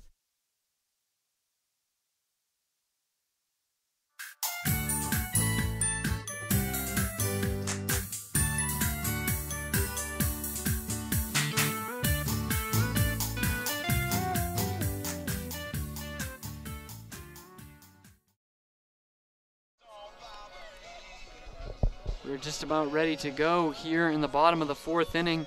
Gatemen get one back in the top half. 3-1 is our score here on the Gatemen Baseball Network. Alongside me is Henrique DeMore. I'm Cameron Stewart. Justin Glover back on the mound for the Gatemen in his fourth inning of work after a real rough first inning in which he allowed those 3 Commodore runs. He has settled in pretty nicely for them. Not allowed any in the last 2 innings. He's retired 6 of his last 7, and he's been, or I should say, technically 5 of his last 7, as the single by Logan Davidson was allowed, but then erased by the first Gateman double play of the year. But yeah, it's been really nice to see him settle down a little more. His command has gotten a little better. We haven't seen as many balls in the dirt. That was a big issue in the first inning. It allowed just free base runners to move up and directly contributed to one run being scored. That was Logan Davidson again in the first inning. But it's good to see because Justin Glover isn't really a power pitcher. He relies on location and getting weak contact. The opposite of what Mitchell Stone has been doing for the Commodores. First test for him today will be, or this inning I should say, is Davis Sims, who takes a pitch on the inside corner for a called strike 1. Sims, excuse me, Henrique. I was going to say Glover has felt comfortable with, it looks like something comes off. It looks like a changeup. That one a fastball, but the previous pitch a changeup, able to go 0-2 now as that one hits the letters of Sims. Sticking to what he's comfortable with for getting that first pitch strike across has been a big difference from the first inning to the rest of them. And this one down in the dirt and going around. Sims did go around, and now they'll have to throw down to first as Sims was standing at the plate, gets a late jump, and they throw on to first to complete the strikeout here. Brought to you by the law offices of Lang, Savaris, and Bullard, the official strikeout sponsor of the Wareham Gatemen. First one today for Justin Glover, and it marks the first out here in the bottom of the fourth inning. In front of Logan Foster, who doubled back in the first, left fielder from Texas A&M. Takes this pitch for a called strike. Good firm fastball at the knees. Continuing the first pitch strike trend. He's had way more success when he's been able to control early on in the counts. Foster checked his swing there, pitch down low for ball 1, evens the count at a ball and a strike. It's a disappointing regional in Austin for his A&M Aggies, but he was named to the all-tournament team, which included a loss to their hated rival and host Texas Longhorns, who will be playing in Omaha in the College World Series this week. Last pitch missed to run the count to 2-1. And Glover's 2-1 home is going to be dribbled right back to him, moving towards the third base side. Long throw to Vaughn, and he is able to snag it in front of Voster for out number 2. Glover showing a lot of composure there, as that one was a little bit, that was dribbled, and Foster did stumble a little bit out of the box, but made a 270-degree turn with his back turn. Did Glover. Made a pretty good throw. Like you said, Vaughn able to kind of snag it out of the air there. But after everything's said and done, 3 straight retired by Glover. He's really settled in here. Now it's C.J. Schaefer, arguably the most dangerous hitter in the Commodores lineup so far this year. He bunts at pitch number 1 and fouls it off to the right. Must have saw Vaughn playing deep at first base there and trying to make Glover field his position again, but instead he's behind in the count, no balls and a strike. 0-1 is going to bounce up to the plate, taken for a ball, even at a ball and a strike. A 275 average on the year for Schaefer at Western Illinois. 2 homers and just 12 RBI, but a 349 on base percentage for the Falmouth catcher tonight.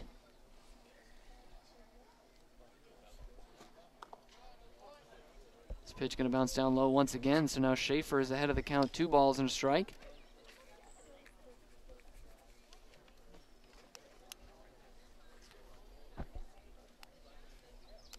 Glover's 2-1 home to him. This one down again, but fouled off by Schaefer just in front of home plate.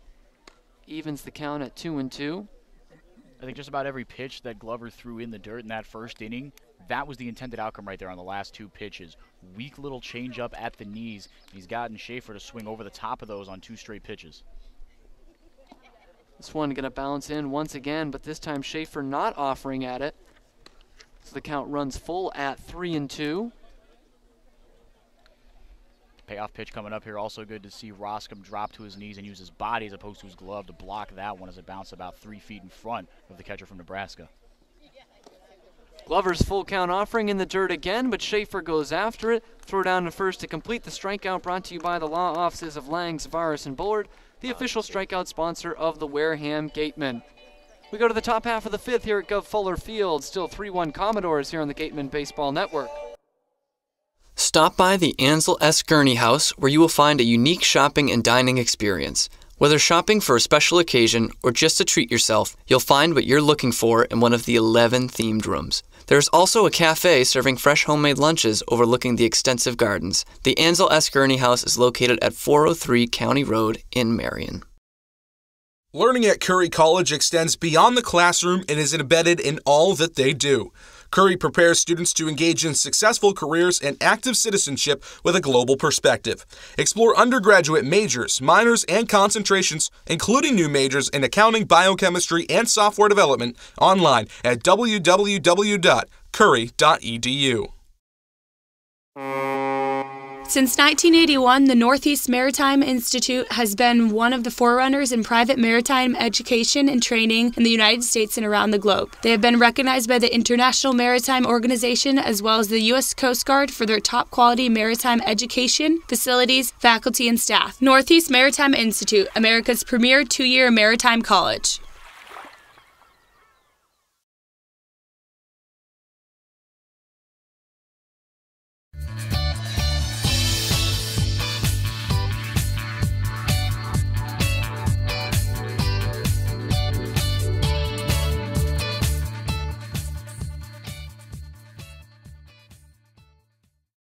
Here for the 5th inning at Gov Fuller Field as a light rain starts to fall down here in Falmouth. Jonathan Mitchell Miller will come in. The left-hander from Clemson will relieve Mitchell Stone. Here start things off in the 5th. Austin Shenton taking his cuts in the on-deck circle. He will lead off the inning for the Gatemen. He's 0 for 1 today. Is Shenton. Your attention, please, ladies and gentlemen. Now pitching for the Gatemen. Now pitching for the Commodores, excuse me. Number 33, Mitchell Miller. Now batting for the Gatemen, the 3rd baseman from Florida International, number 12, Austin Shenton. So 3-1 our score here on the Gatemen Baseball Network. Top half of the 5th inning. I'm Cameron Stewart, alongside me, Enrique DeMore. And before a pitch is even thrown, we're going to have a meeting at the mound between Jonathan Mitchell-Miller and C.J. Schaefer, his catcher. Just some miscommunication. I guess want to get on the same page here. As the sun's starting to peek out a little bit. Lights are on, but the light rain's still falling here at Arnie Allen Diamond at Gov Fuller Field in Falmouth, Massachusetts. Cut and a miss there on that one by Austin Shenton. Just enough rain to get me worried about my laptop here. I would agree with you set right there. behind home plate. Yep. But as you mentioned, sun is starting to peek out. Hopefully that turns into a nice rest of the night here in Falmouth. That last pitch missing off the outside corner evens the count at a ball and a strike.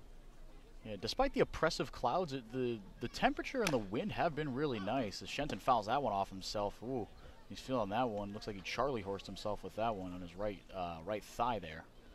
Yeah, he's got protection down on near the right ankle, but nothing up by the thigh and the knee. Home plate umpire going to bring the ball out to Mitchell-Miller to give some time for Shenton to walk this one off. He's going to stand back in there, just like Justin Glover in the first. Took that hard comebacker off his leg, stayed in the ball game. Shenton will do the same. Final numbers on Mitchell Stone, today's starter for the Falmouth Commodores. 4 innings pitched, gave up 1 earned run on 2 hits, 6 strikeouts for the freshman from Oklahoma State, 3 walks through 16 batters faced.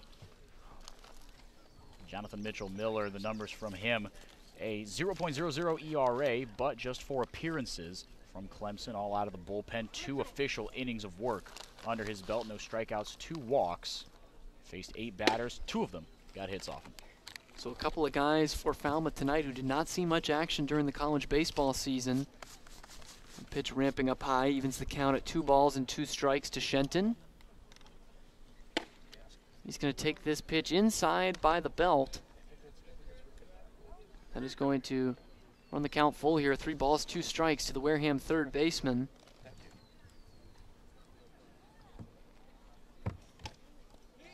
Breaking pitch, just going to miss on the outside corner, a little bit low, and Shenton will limp down to first base, still favoring that thigh. Get down there, see if maybe a pinch runner will come on for him at some point. Number 8, but it's Dom Clementi, right fielder, wearing the specs tonight, will step in from the left-hand side. We are holding up play here as they're checking again on Shenton at first base. Having him walk it off a bit. He is still in the game. No runners come on yet. Gives the okay to Coach Don Snedden. We're already back for baseball again as Clementi steps in against Jonathan Mitchell-Miller. Takes this pitch outside for ball 1. Clementi 0 for 1, bounced out over to Hayden Cantrell at second base his last time up. The Gatemen doing a better job of getting guys on base, and I've only stranded 3 of them so far. Gotten 1 around to score. That was back in the 4th inning. See if they can do something in back-to-back innings against Jonathan Mitchell-Miller. Clementi doing the right thing, I think, by being patient here in his at-bat. Walked the first guy, Austin Shenton, obviously, and then has thrown 2 straight balls to Clementi here. Avoids a third by just clipping the outside corner there for a called strike. It's been a tough start offensively to the year for Clementi. Still on a hitter's count at 2-1 here against the left-hander from Clemson. Puts a decent swing on this one, but is going to foul it off to the left and out of play. It's now from 2-0. The count evens at 2 balls and 2 strikes. Yeah, like you said, Cam, a little bit of a rough start, but this is a guy who hit over 330. He hit 356, in fact, in his sophomore year at Michigan. He's put some hard contact on a couple. Just wants to get him fair, and he does with that one. He does straighten this one out, but it's lifted towards center field. Brennan moves back on it and will make the catch for out number 1. So Clementi 0 for 2 today. Now batting. And we're going to switch things over to the top half of the Wareham order. It's Isaac Collins, the second baseman, who will stand in. 0 for 1 today. Walked in the first, then was thrown out trying to steal second, and then struck out swinging against Mitchell Stone in the 3rd inning.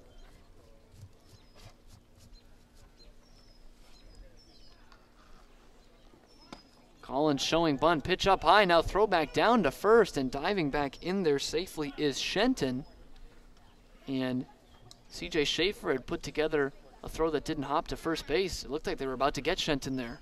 Yeah, Shenton was very much caught off guard, and Schaefer, the throw was on time, but it bounced. So Sims over there at first resorted to blocking the ball and preventing it from going to right field. The right choice, obviously, but it also prevented them from getting Shenton at first. This pitch swung on a miss. It's down low for a strike. He did not get a piece of it, so going down to second is Shenton, as Schaefer could not locate that ball. And with one out, the Gatemen have a runner in scoring position here in front of Collins. Skylar Hunter going to stand on deck. It's the Gatemen trailing by 2 runs here in Falmouth. 3-1 in favor of the Commodores in the top of the 5th inning. Rain has ceased for the moment. Probably a bad idea for us announcers to be saying that. But it has let up as this pitch runs up high. 2-1 now the count to Collins. And Don Snedden's going to come out, and he's going to have another check on Austin Shenton, not liking what he's seeing. Shenton trying to battle and stay in the game at second base. Snedden going to bring out his training staff along with him. Let's see if a change is going to be made here for Wareham. It looks like Shenton will come off. So he's a little concerned about him at first base. Left him in there. But he's going to come out now. It's Michael Amditis, the catcher, normally for the Gatemen, who will come in and replace him. Did play a little bit of infield for Miami. Let's see if he takes over Shenton's place at third base tonight. Certainly would not be the first guy off your bench strictly as a runner, so might just be a straight switch here. We'll see in the bottom half of the inning. Pinch running at second base, number 11 from the University of Miami, Michael Amditis. You saw a little bit more back in the day, not as much now, but to see catchers and third baseman, that position kind of being interchangeable, as both of them used to that long throw across the diamond.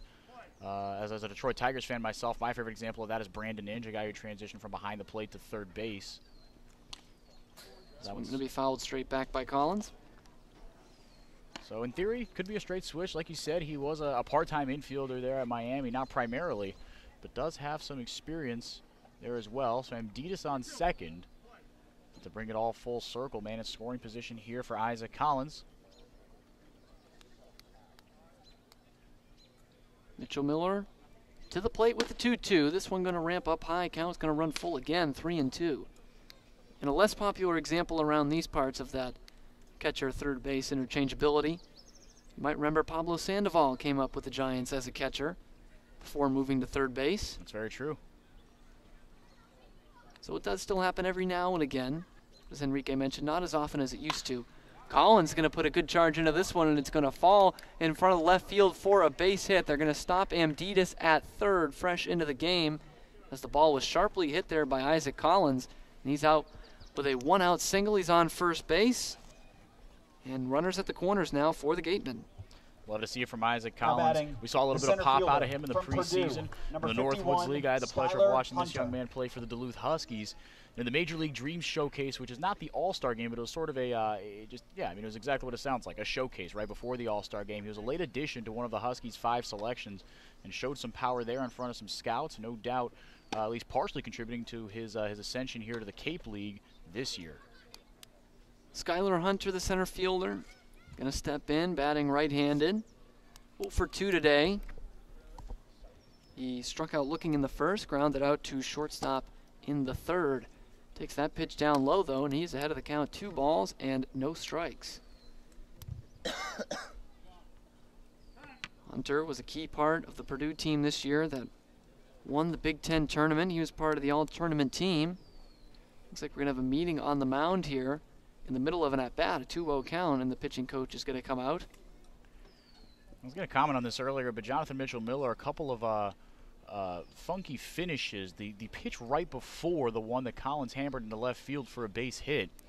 I don't know if Mitchell-Miller was just feeling uncomfortable about the finish and the follow-through on his pitches, but it seemed like as soon as it came out of his hand and he missed with a high fastball, he didn't allow himself to finish. He kind of stopped, and you can see even we've got a pretty good vantage point here at Arnie Allen Diamond. I could see it on Mitchell Miller's facial expression. He didn't like the way that landed, and so I don't know if he gave up on it as soon as it left his hand, and he saw that. It might be something that the coaching staff for Falmouth want to talk to him about. But he's got himself in another dicey count here. With runners at the corners, the Gatemen would be well served to get something going here. Skylar Hunter looking for a prime opportunity to break out of an early season slump. 2-0 to Hunter is going to be a slow roller to short. Davidson on to second for one. Play on to first. It's going to be too high on a throw, and Hunter's going to beat it out, and a run is going to score. So Amditis will come in on the fielder's choice, and the Gatemen further cut into the Falmouth lead. It's now 3-2 here from Gov Fuller. Take it any way you can get it. The first baseman. We'll see if it is, in University of fact, California, Berkeley, Justin Glover 16, that comes out for Andrew the fifth inning. Vaughn. I don't think it would be likely. We haven't seen anyone go more than 4 innings at all this year, and you don't see guys do that at all in the Cape League. It's about getting everyone reps and getting everyone opportunities to face as many guys as possible. But the pitching has been good for the Gatemen so far this year, and today it's been good to see Glover settle down. Hunter off with the pitch. He gets down to second. He slides in there safely. So this time the stolen base works out for the Gatemen. Hunter in scoring position. And that's what you want with a guy like Andrew Vaughn at the plate. And ahead of the count, 1 ball and no strikes. The junior from Santa Rosa, California. Just knocked in 63 of those guys this year for the Golden Bears. Not bad. And he's going to get a hold of this one out to deep left center, but ranging back there is the center fielder, Brennan. A couple steps in front of the track, he will make the catch. The Gatemen cut into the lead once again. And it is now 3-2 here at Gov Fuller Field here on the Gatemen Baseball Network.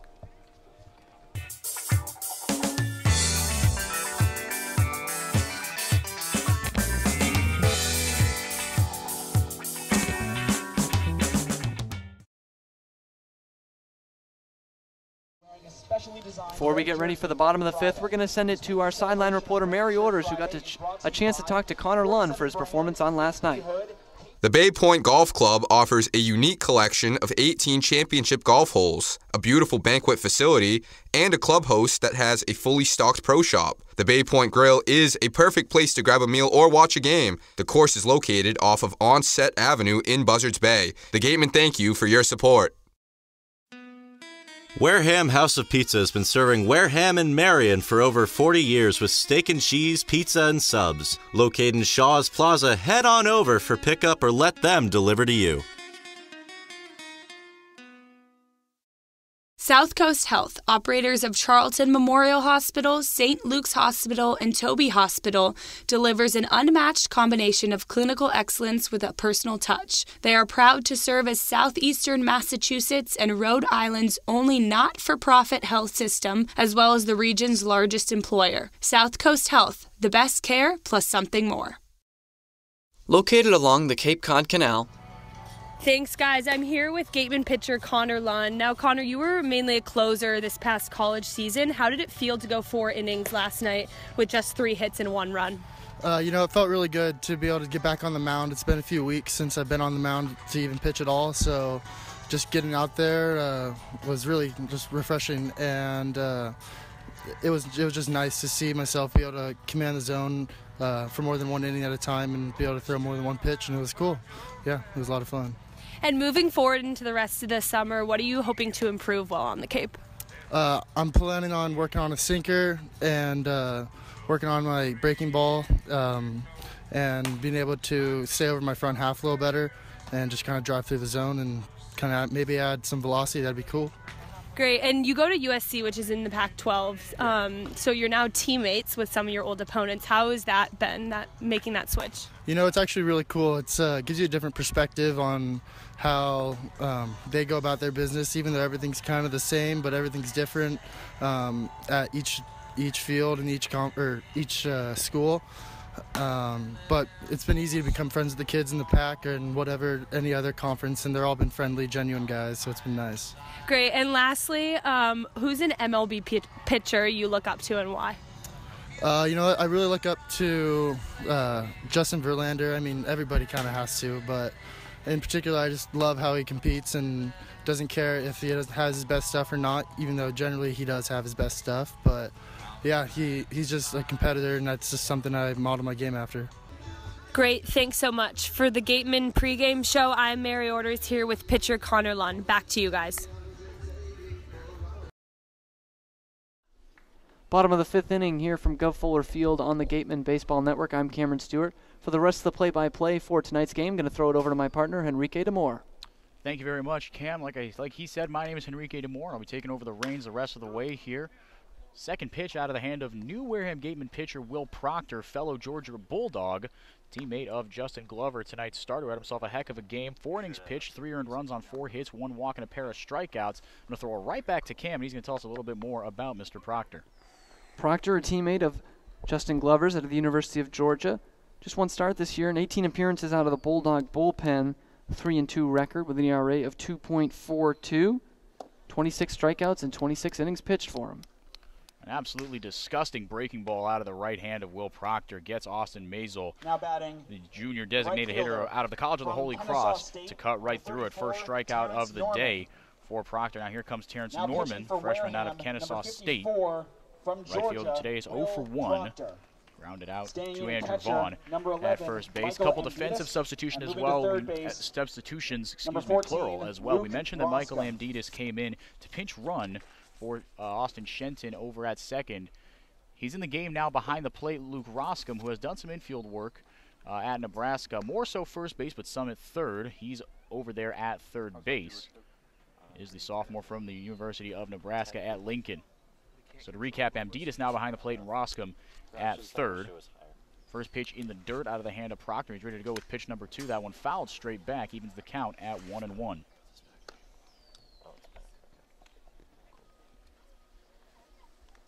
Proctor, a guy who can really bring it as well. Hitters only hitting .213 against him on the season.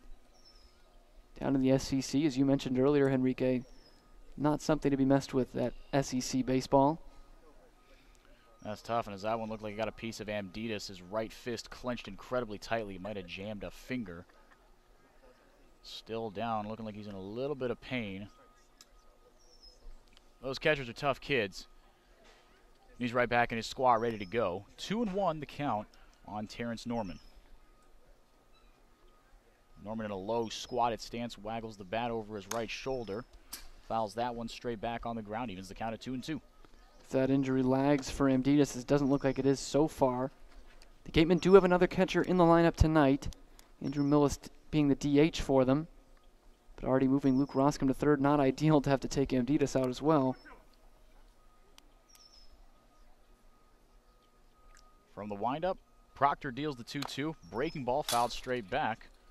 Thanks to a chain link fence, we are okay. Otherwise it would have caused substantial physical and financial damage both to our broadcasters and our equipment.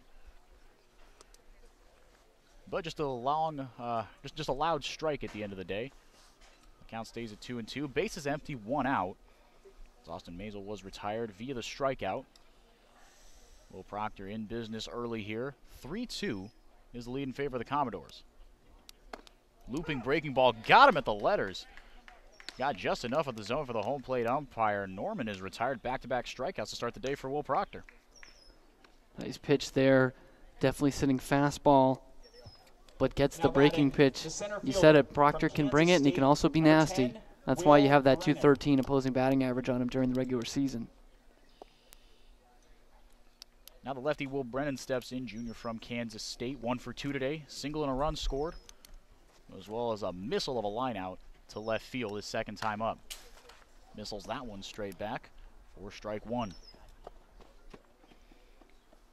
Those of you just joining us, Falmouth took a 3-0 lead early as they got to Justin Glover, who had been all business since then. Second, third, and fourth inning, not really an issue for the sophomore from Georgia. The first inning, the Commodores were able to get to him. First 3 men reached and all scored. Since then, though, it's been all Gatemen as that one is lifted. Routine to left field. Brian Packard comes in and makes the grab, and the side is retired. We go to the top of the 6th inning. Hear from Arnie Allen Diamond at Gov Fuller Field in Falmouth. Your score, 3-2 in favor of the Commodores. We'll be right back on the Gatemen Baseball Network. The Wareham Gatemen thank Reed Custom Soils for your support. Reed Custom Soils is New England's most experienced precision soil blenders and is trusted by over 300 golf courses throughout New England.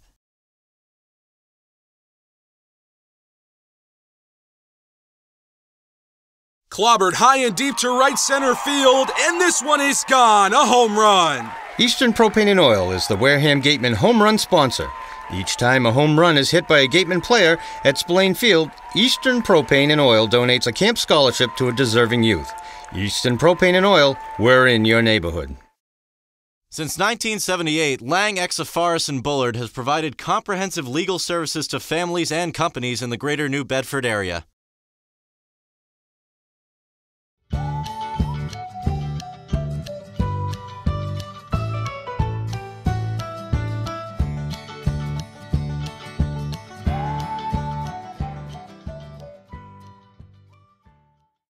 Back 3-2 Commodores on the Gatemen Baseball Network here from Falmouth.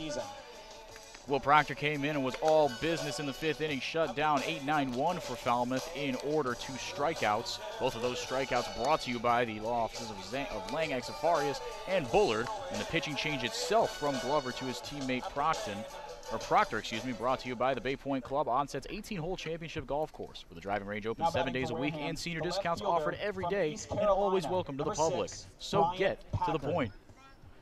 Now Brian Packard, to record the last out of the inning, will be the guy to face Jonathan Mitchell Miller. Mitchell Miller struggled through the 5th inning, gave up a run. Just trying to right the ship here for Falmouth and retain this 1-run lead that the Commodores hold over the Gatemen. Packard, Millis, and Stott, 4, 5, 6. First pitch, routine ground ball over to Cantrell at first. Easy flip to get the out.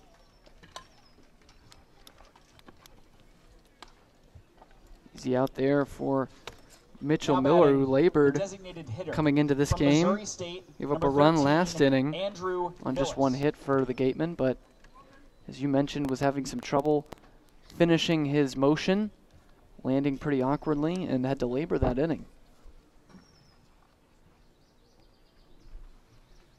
Lefty on righty matchup as the first pitch is a hard fastball at the knees for strike 1 on Andrew Millis. 0 for 1 today, walking a strikeout looking. That was back in the 4th inning at the hands of Mitchell Stone. Registered 6 on the day. That one hammered into left field for a base hit. Good contact on that one. The Gatemen have something cooking here with 1 out. Good piece of contact there from Millis. We've been waiting for it this year. Has not really hit the ball hard. We see those numbers he had at Missouri State, so he's definitely capable of it. But hit the ball right on the button there for a solid single.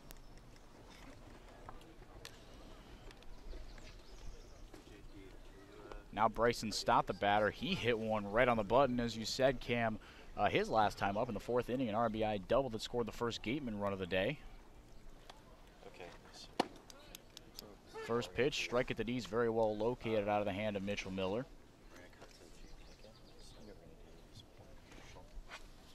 Mitchell Miller, should he get through this inning, will have equaled his entire season total, appearances-wise, or innings-wise, I should say. This past year at Clemson, that one a strike at the knees, 0-2 very quickly now to Bryson Stott. Luke Roscom waits on deck. Michael Amditas in the hole hitting for Austin Shenton, as that one is a little dribbler foul towards Roscom in the on-deck circle.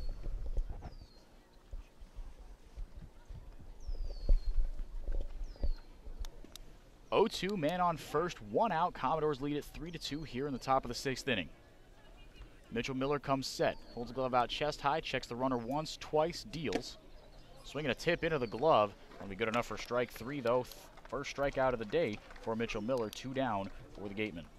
Saw Bryson Stott look a little bit off balance at the end of that bat. Not something we can say throughout this entire year, this entire week that he's been with the Gatemen. He's looked very comfortable at the plate, even when being retired. So a odd play there to see him strike out and look off balance doing it. Half-hearted pickoff attempt, but a little closer than I think Andrew Millis would have liked over there at first. He's in there safely, though. Luke Roscom will get his 3rd at-bat. Going here, lefty on lefty. First official pitch to the catcher is a strike at the knees, throw down to second. A tumbling slide head first. Millis is caught looking. So next time the Gatemen will come up to bat, Luke Roscom will get another crack at Mitchell Miller, but the side is retired. No, runner reaches, but is gunned down at first base. We're going to go to a quick break, but after that, we'll go to our host, J.D. Rachi, for a look around the Cape League for our scoreboard update. 3-2 Commodores on the Gatemen Baseball Network. Legacy Insurance has helped the Wareham community choose the best carrier for their insurance needs. They are an independent insurance agency that represents several insurance companies of various sizes and are able to place coverages with companies that are appropriate for their clients' needs. Legacy Insurance. We don't work for an insurance company, we work for you.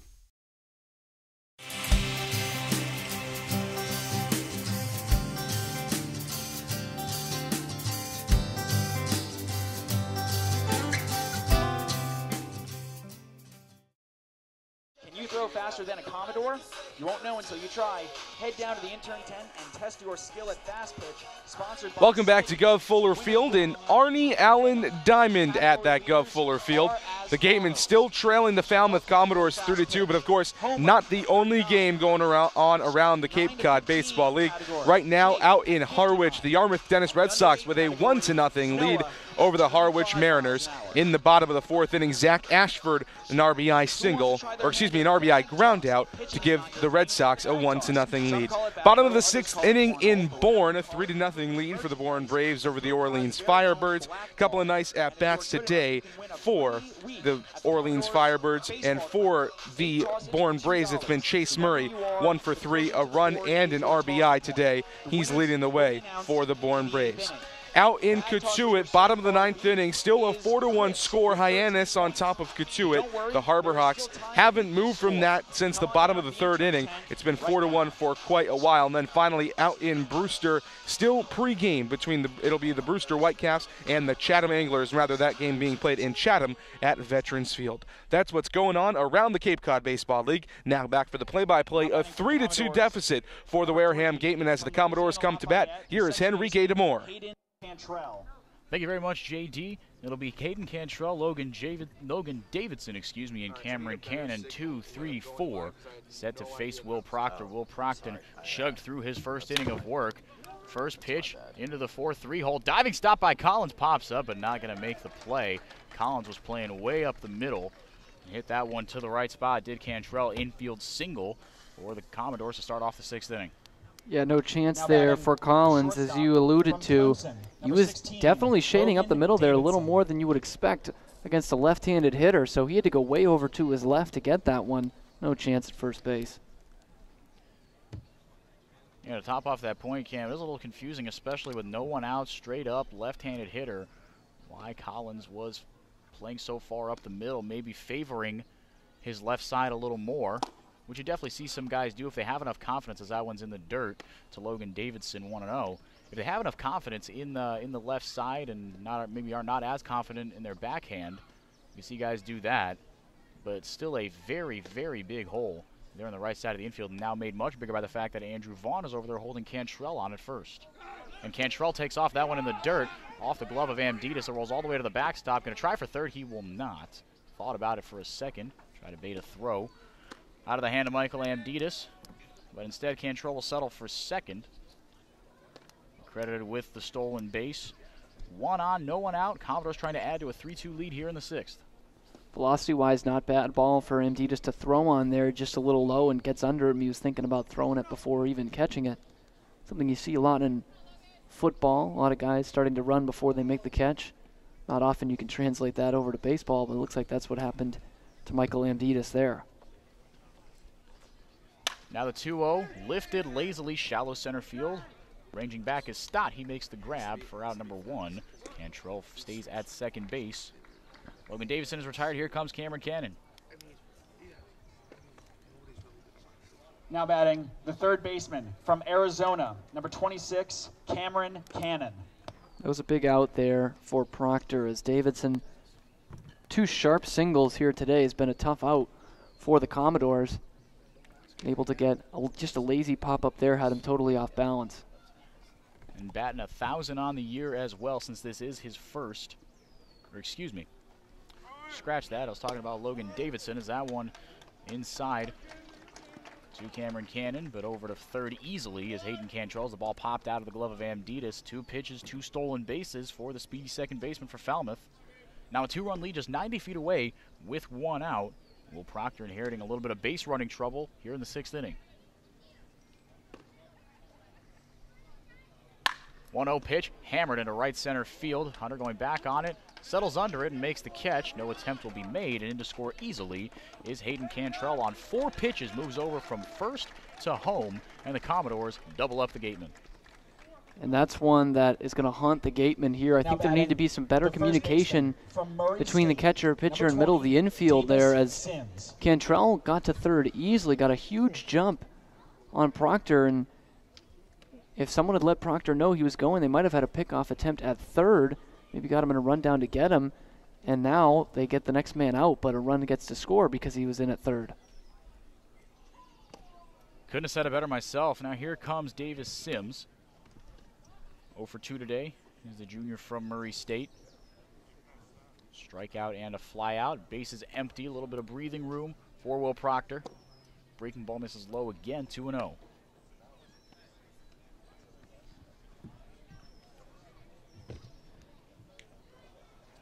Cameron Cannon, he's 0 for 2 today. That's what his stat line moves to, but he's got 2 RBIs. A little bit of an unconventional way to get both those RBIs. Sac fly and an RBI ground out as that one, a strike at the knees, barely caught enough of the zone.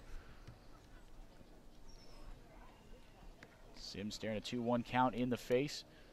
2 down, 4-2 Commodores. Bases empty in the top of the 6th. Bottom of the 6th, excuse me.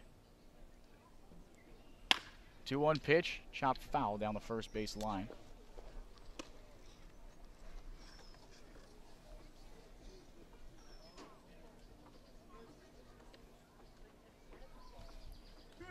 As Cam mentioned early on in the broadcast, the home team Commodores in the Cape Cod League Friday Reds. Don't say Falmouth or Commodores anywhere on them. The identifying factor are the helmets for the home team. That one lifted into center field, playable for Hunter. Reaches up and makes the grab for out number 3, but not before the Commodores answer back with one of their own. They lead it 4-2 here on the Gatemen Baseball Network. We'll go to the top of the 7th when we come back. AD Makepeace is the world's largest cranberry grower located right here in Wareham, Mass. The company offers public tours throughout the year, and you can visit Makepeace Farms in Tohonet Village for cranberry-themed gifts, sandwiches, and salads. Visit makepeacefarms.com.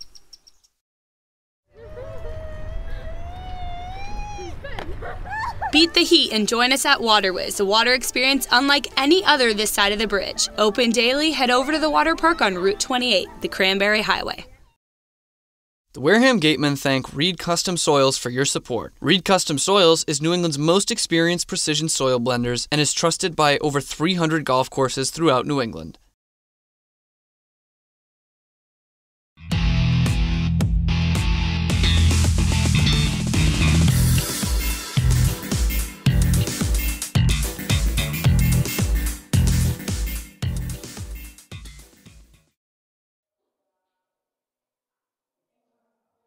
Welcome back, top of the 7th inning here from Arnie Allen Diamond at Gov Fuller Field. 4-2 in favor of the home team. 4 runs, 5 hits, no errors for the Falmouth Commodores. 2 runs, 4 hits, no errors for the visiting Wareham Gatemen. Then Luke Roscom, whose at bat was cut short his last time up, is going to get another crack at Jonathan Mitchell Miller.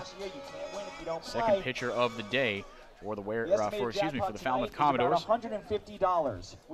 Roscom has struggled a bit at the plate to start off the year. 0 for 2 with a strikeout and a flyout. Now batting for Wareham, the third Mitchell Miller takes a deep breath, settles his hair under his hat. Lefty on lefty matchup. It'll be 7-8-9 to face Mitchell Miller in the 7th inning. The Gatemen are chasing 2. Trying to avoid their first loss of the season. That one is a ball low. Looks like we've got some action going on in the Falmouth bullpen. Another lefty warming up. It's going to be A.J. Block down there from Washington State, getting loose. Now one low as well, 2-0. So Luke Roscom. Mitchell Miller, a walk and a strikeout. Pair of hits given up, 1 earned run. Through 2 innings of work, registers a strike on the outside corner, well located on 2-0. 2-1 pitch to Roscom, hard fastball, misses, but not by much. Roscom with a pretty good hitter's count here. We'll see what he can do with it. Roscom, like you mentioned a couple times, Cam, a big power bat. Driven in a lot of runs this year in the Big Ten for Nebraska, and that one low, so Roscombe will reach base for the first time today via the walk.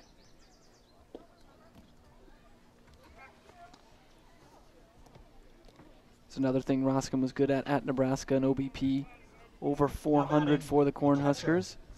Like many sluggers, obviously, finds his way on base with a lot of base on balls.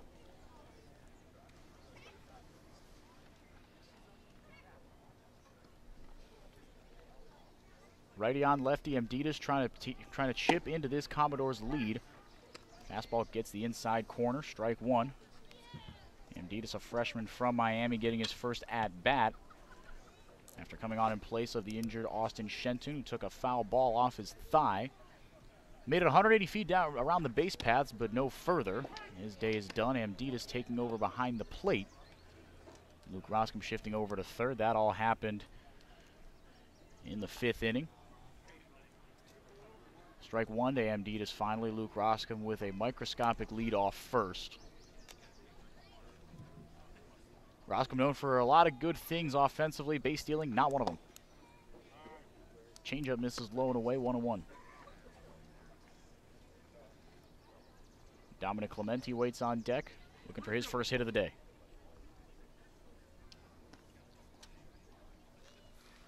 The 1-2. Swing and a miss. Got him on strikes.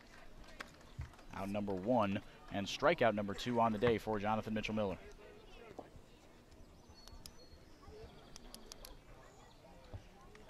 Now batting, the right fielder from Michigan, number 8, Dominic Clementi. Mitchell-Miller's done a good job of shifting the eye level on some of these Gatemen hitters. Did the same thing to Bryson Stott last inning. Trying to continue Dominic Clementi's rough offensive start to the year. Again, a guy who hit over 350 for Michigan this year. A very good Michigan team that went on a double-digit winning streak in the heart of Big Ten play in April. Floundered a bit in the Big Ten tournament, but had a heck of a regular season. This is upstairs, 1-0.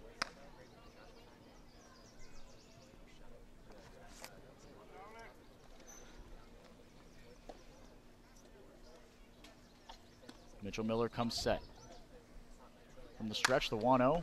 Lifted foul out of play, 1-1. Count evens. This could be a big at-bat here for Clementi. He has really not been in his comfort zone all season. 2 at-bats tonight, he has not looked good in either, and he's got a pitcher who's laboring. His 3rd inning of work here, hasn't looked comfortable. And pitching with a runner on first, and a big hole there on the right side to a lefty. 1-1. Makes Clementi back out of the batter's box a little bit, 2-1. Mentioned the Commodores going with the Cape Cod League home Reds. Gatemen going with the road Navies.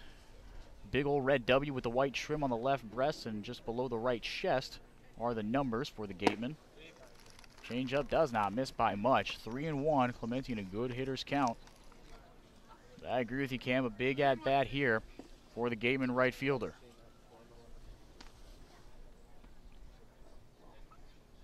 The 3-1 pitch. Outside, he lost him. First 2 men aboard, or excuse me, 2 out of the first 3 men aboard via the walk. So with 1 out and 2 on, Isaac Collins registered a hit in his last at-bat. Now batting, will the get a chance from Creighton to try to give number the 10, Isaac put the Gatemen within striking distance. It doesn't have to be hits to get your confidence back there. Clementi working a good at-bat there and getting on base. Moves up a man into scoring position 2, represents the tying run now at first. Time is called as a mound visit is had for the Falmouth Commodores. Last piece of the Commodores uniform, gray pants with black piping down the sides, navy blue helmets, and red W on the front of those helmets. And the purchase of the helmet specifically, I'd like to talk about it anytime the uniforms are mentioned, but the Gateway Tavern is the organization that made the purchase of the helmets possible. For the Gatemen, don't have righty or lefty specific helmets. The same ones for everyone, but boy do they look good. Pitching change for the Commodores, so we're going to take a quick break. When we come back, info on the new left-handed arm for Falmouth, and they're inheriting a bit of a tricky situation. 2 on, 1 away in the 7th inning. Gatemen chase 2 when we come back. One of the area's best restaurants is located right up the street, Brewfish Bar and Eatery. Stop by for a nice lunch or a relaxing dinner. Brewfish offers 20 rotating craft beers on tap and creative pub foods such as fish and chips, sticky ribs, pulled pork, delicious burgers, and pizza. Check out their off-the-menu brunch with a Bloody Mary bar and $5 mimosas on Sundays. The Brewfish Beer Garden is now open for outdoor dining under the tent and casual dining and drinks at the outdoor bar, along with live music on Friday and Saturday nights as well as Sunday afternoons outside. Brewfish Bar and Eatery is located on Route 105 in Marion. Located in Wareham Crossing, Coastal Orthodontics, longtime sponsor of the Wareham Gatemen, knows the importance of a healthy smile. Dr. Kevin Oliveira and his team at Coastal Orthodontics are a patient-focused practice, delivering professional, effective orthodontic treatment based on the individual clinical needs of each patient, resulting in beautiful smiles in a timely manner. With 10 years of experience using Invisalign, Coastal Orthodontics uses the most up-to-date dental equipment. We are pleased to announce Robertson's GMC on Route 28 in Wareham have partnered with the Gatemen to sponsor our youth baseball clinic. Be sure to visit their vehicle demo here at the game. Our revamped clinic program is grateful for Robertson's support.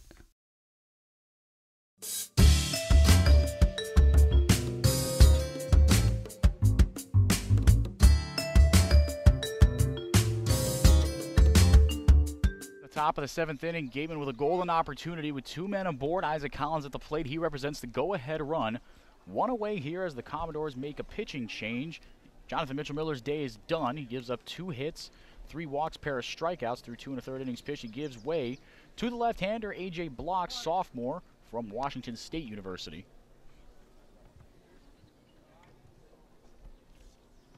Switch hitting Collins batting from the right side, takes the first pitch, going to send a lazy fly ball down into right field for a base hit. Held up at third is Roscom, and that'll load the bases as the throw comes in. And Sims able to cut it off as Block went behind the plate as he should to back up his catcher. Now the Gatemen with the bases loaded have an opportunity here. Here comes Skylar Hunter. And Collins seeing lefties well recently. Started 0 for 2 tonight, but his last 2 all against lefties. 2 sharp singles, so starting to read that better. Purdue, number 51, Skylar Hunter. A.J. Block making his first appearance as a Commodore. Just finished up, like I said, his sophomore year at Washington State for the Cougars. That one a ground ball up the middle. It's going to take a hop off the lip and into center field. Around third easily is to score is Roscom Clementi coming in from second. And we are all tied up here as the infield single, or the single that rolled into the outfield took a funky hop in the infield off the bat of Skylar Hunter. Makes it a tie ball game here at Arnie Allen Diamond.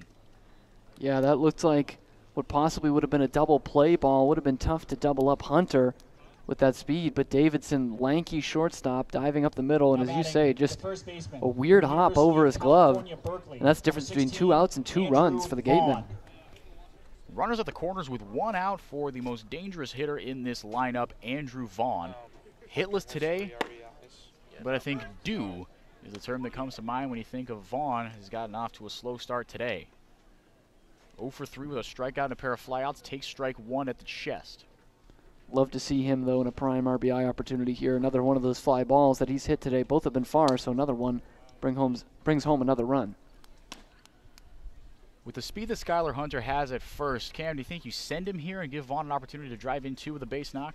I think it puts a lot of pressure on, not only because you have that guy at third who could be sent home on an errant throw, but also, as you said, Andrew Vaughn at the plate could knock in 2 with the run there with his speed already. Sends that one deep into right field. Looking up is Newman, and that one is gone.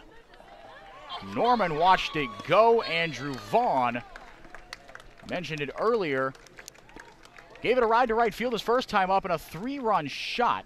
All of a sudden, it is 7-4 in favor of the Wareham Gatemen. Making me look like a genius here. I said he was due, and just like that, his 2nd home run of the year. He's driven in 7 runs in the 2 home runs that he's hit. What an opportunistic hitter is Andrew Vaughn.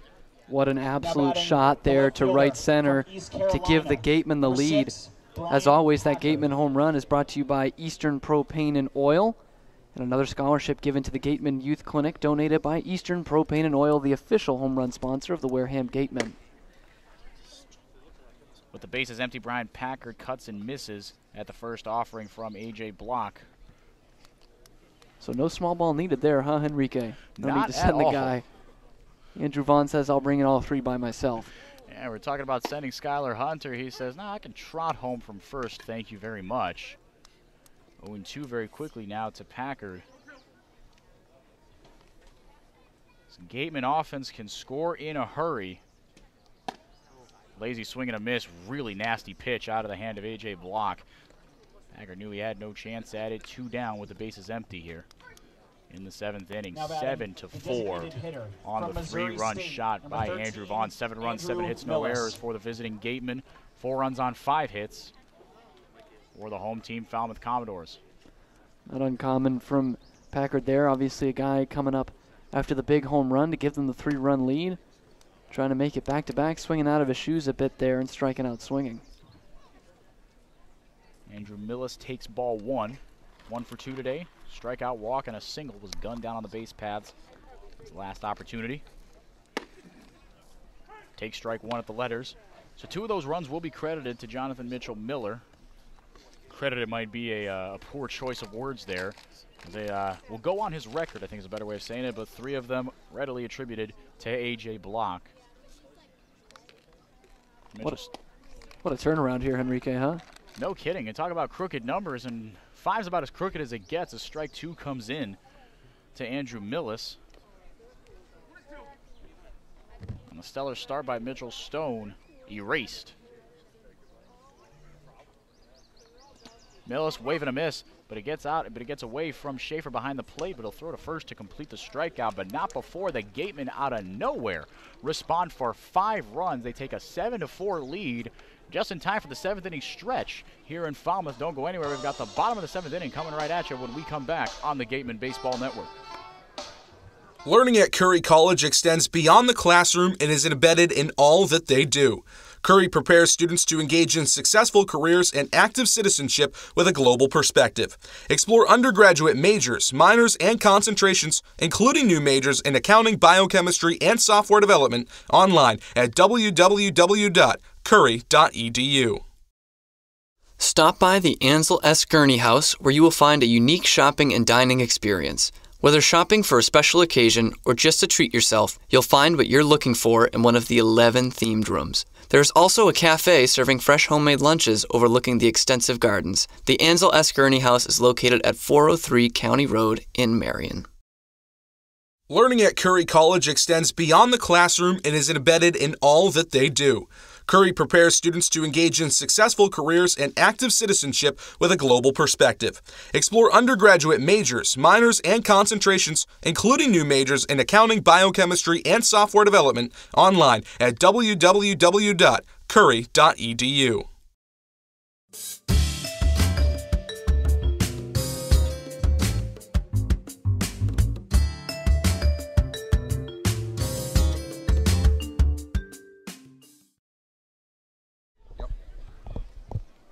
Now batting for Falmouth. Welcome back. 7-4 Commodores, or 7-4 Gatemen, excuse me. Wildly untrue, my apologies. As Andrew Vaughn gives the Gatemen a 7-4 lead. Drove in 3 of the 5 runs scored by the Gatemen in the 7th inning on 1 swing of the bat on a no-doubter out to right field. Can't blame you on that hiccup there, Henrique. We've been talking Commodores ahead all day until this inning. Been a theme of the last couple games, how the Gatemen have responded to adversity, looking to push their record to 4-0 on the year, and in position to do so. Will Proctor is going to be one of the men, at least, tasked with keeping this a 7-4 ball game. Delivers ball 1 and now strike 1 to Logan Foster. It'll be 6-7-8 to face the right-hander from Georgia.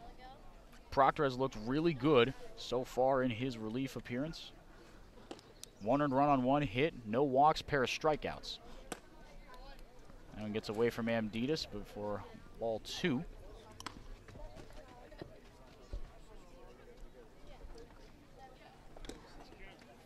Foster, Schaefer, and Mazel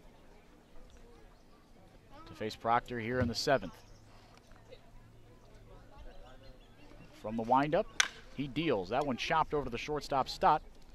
Take it easy, pat the glove once and across the diamond for out number 1. Stott making that one look easy. Not as easy as it might look, as we well know. Those ones that hit the lip of the grass right in front of the infield dirt there can always be tough. But Stott, big guy in at shortstop, stays behind it From enough. Western Illinois, number 15, Makes it look CJ clinical out there Schaefer. at shortstop. As I like to say, there's a reason that they're out there and we're in here. That ball would have eaten me up. I was out there playing shortstop. Not that I was anything but an absolute liability in the field in my playing days, but that's a story for another time. With the bases empty, breaking ball in the dirt to CJ Schaefer. Schaefer's been the most dangerous hitter for the Commodores thus far this year. Came in today batting .444, as we see a right-handed arm getting warm in the Gatemen bullpen. So it looks like it will not be just Will Proctor. Not be just Will Proctor in his lead to defend. Schaefer 0 for 2 today with a strikeout and a flyout to what was then Austin Shenton at third base. Looks like Dom Savino, the right-hander, is the one warming up down there in the Gatemen bullpen, Enrique. It is him indeed. Getting the last of his chucks in. Meanwhile, it's all about Proctor versus Schaefer at the plate. Schaefer sends one about 1.5 miles high, foul ground.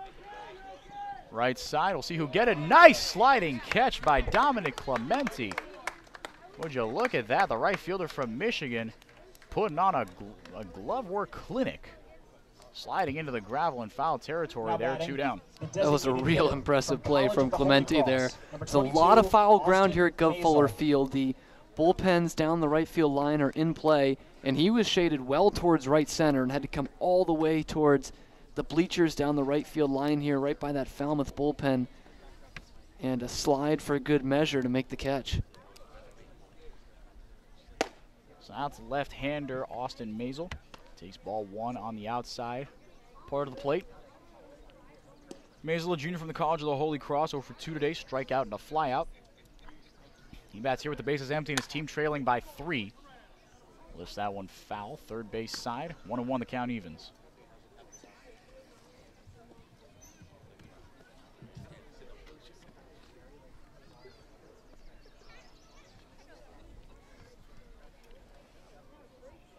From the windup, the 1-1.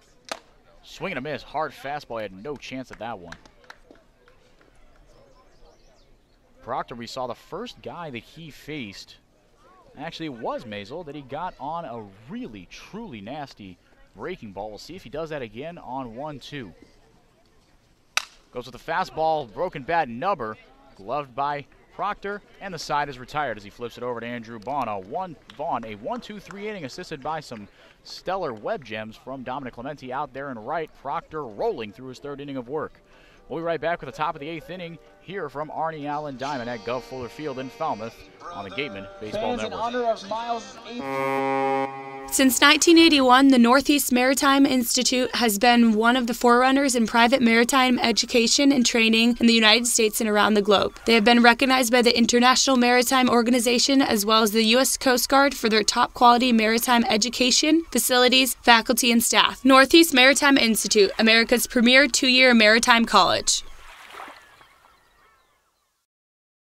Established in 1877, TM Riders, a family-run insurance agency located in downtown Middleborough, Massachusetts. TM Riders' goal is to find the best coverage at a fair rate for their customers, but they really value giving the best service they can provide. Visit the office on Thatcher's Row if you would like P&C insurance information, quotes, and policies.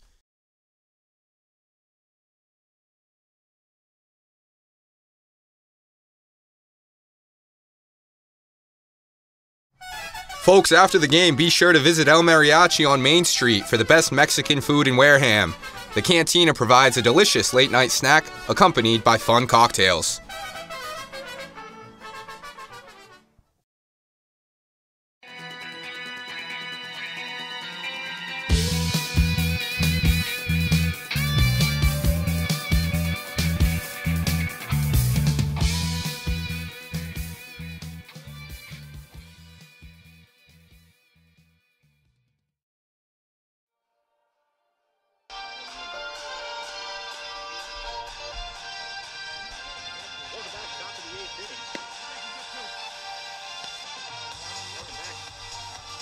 Welcome back, top of the 8th inning here from Falmouth. 4th pitcher of the day for the Falmouth Commodores. It's Peyton Glavin, the freshman from Auburn, rising sophomore, just finished up his freshman year. at Auburn University. A.J. Block's day is done. He is rung up for 3 earned runs on 3 hits. No walks, pair of strikeouts, though, for the sophomore from Washington State. But Andrew Vaughn, of course, with his second home run of the year, tagged him for a 3-bagger out over the right field fence. Hayden Glavin will face 6, 7, 8 Bryson Stott, Luke Roscom, followed by Michael Amditis for Wareham. They have a 7-4 lead, as I said previously. 7 runs on 7 hits, no errors for Wareham. 4 runs on 5 hits, no errors for the Falmouth Commodores.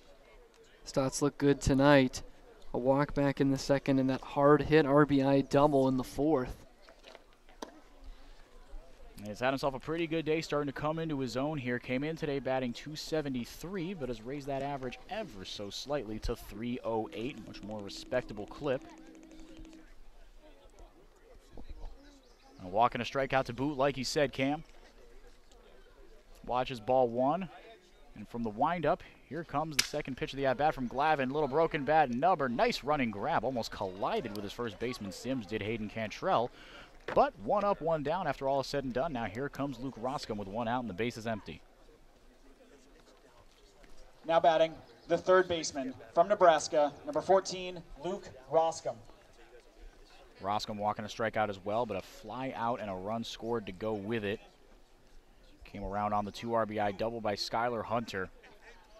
And that 7th inning, boy, it happened in a flurry. Skylar Hunter and Andrew Vaughn. 2 guys that both came around to score. Hunter, of course, on the home run. Vaughn drove himself in. Part of that 5-run 7th inning.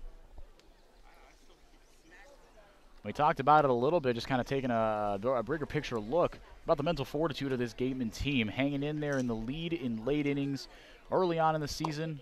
I mean, we are early on in the season. It is just game 4 after all. But in the first 2 games, and battling back from deficits yesterday as well as today, are well in position for their 4th win of the year. Commodores trying to avoid a 1-2 start to the year. Roscom fouls out, 1 straight back, 1-2. Bases empty, 1 out. We're in the top of the 8th inning.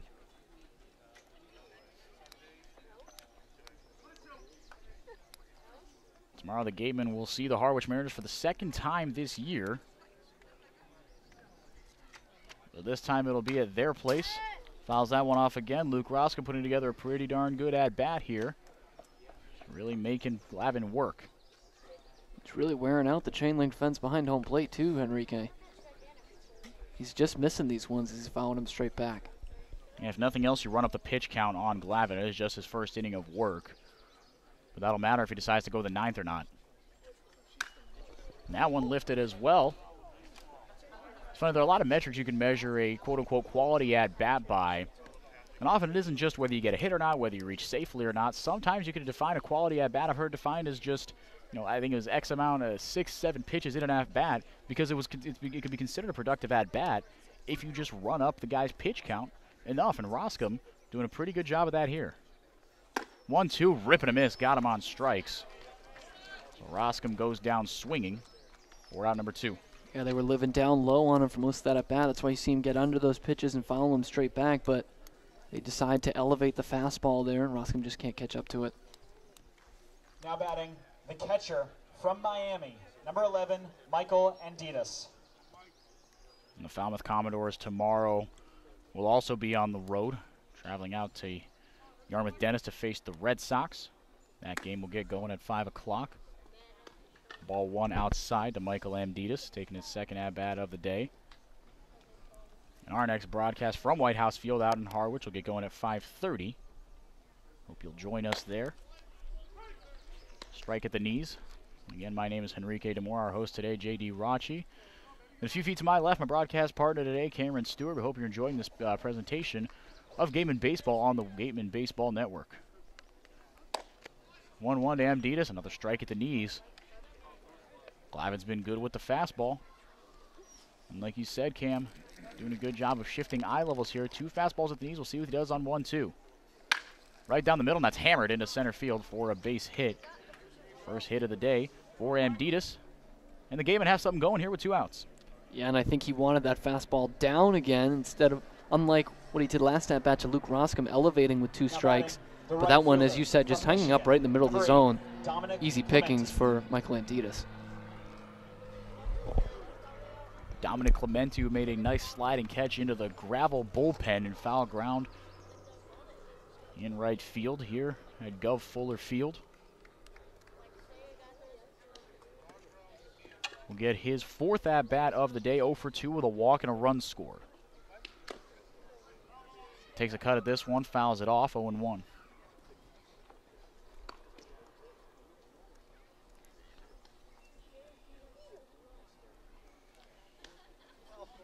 Clementi, one of the best hitters in the Big Ten, if not the country. Just finished up his sophomore year with the Michigan Wolverines. Hit a cool .356 this year in 40-plus appearances. Fastball doesn't miss by much. 1-1, the count evens.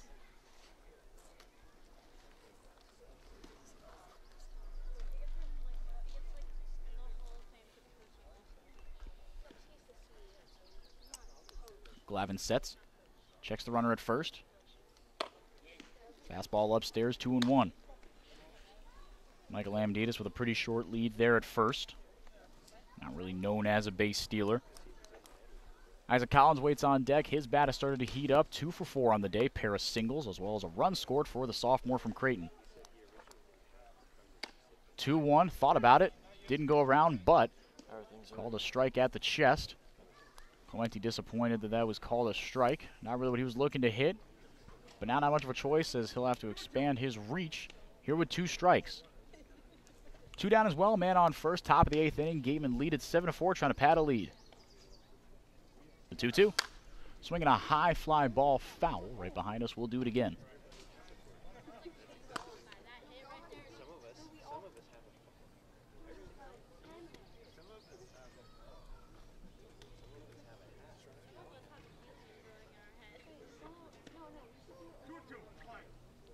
The formerly oppressive cloud cover has cleared up, and it is pretty much a perfect night for baseball here in Falmouth.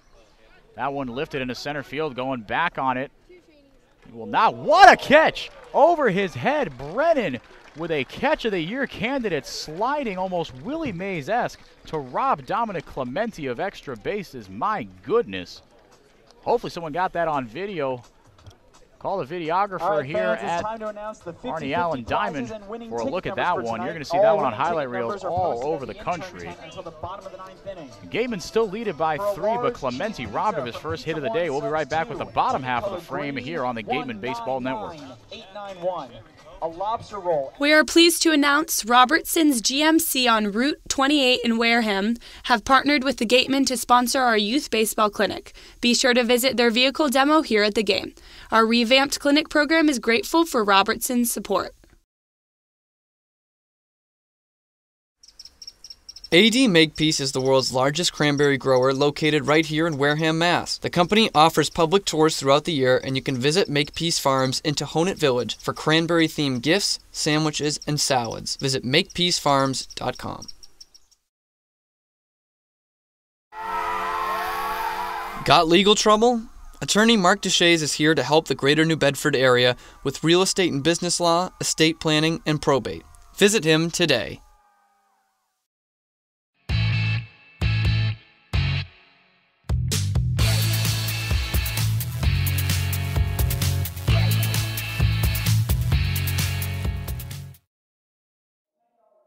At Casa Vallarta.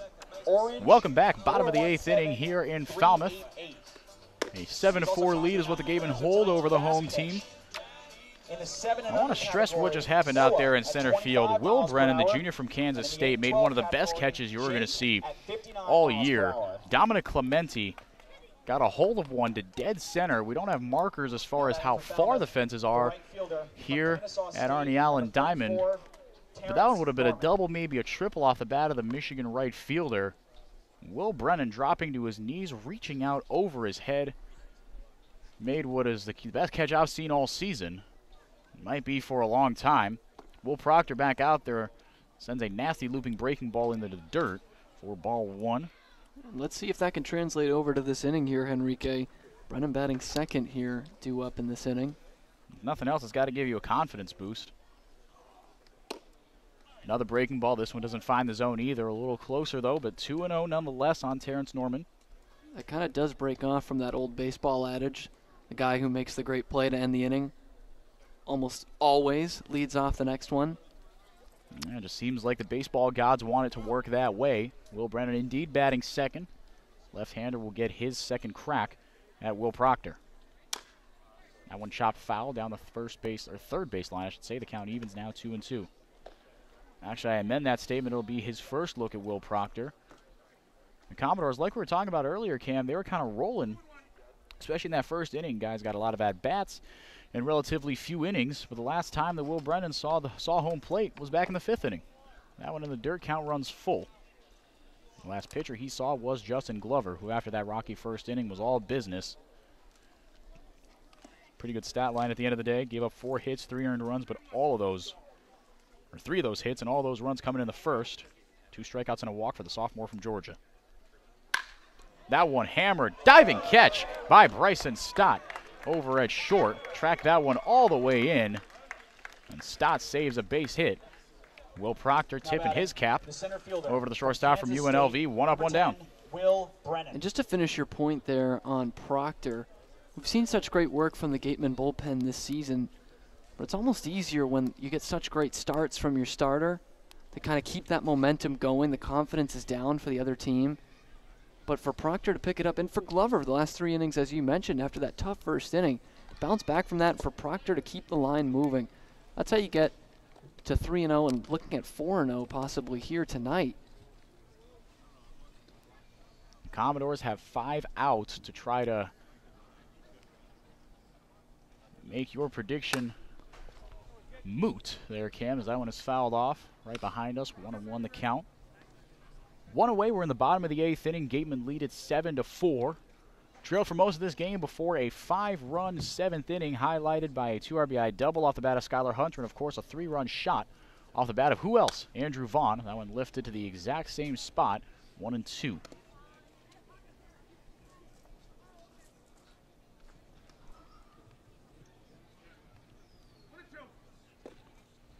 Will Brennan bats from the left side. Will Proctor throws from the right side from the stretch. 1-2, lifted. Lazy fly ball, left center field, should be playable. Skylar Hunter reaches over and makes the catch on his counterpart. 2 down. Now batting, the second baseman from Louisiana Lafayette, number 3, Hayden Cantrell. This crowd here in Falmouth all of a sudden a little quieter. There's a rollicking rolling bunch there in the first inning as their Commodores got off to a 3-0 lead on the Gatemen. But since then, it has been all Wareham. Luke Roskin creeping in from third base. And he and the rest of the stadium watches strike 1 on the outside corner to the left-handed Hayden Cantrell. He's 1 for 2 today. Single, 2 stolen bases, 2 runs scored. And a walk to boot for the junior from Louisiana Lafayette. 0-1 in the dirt, 1-1.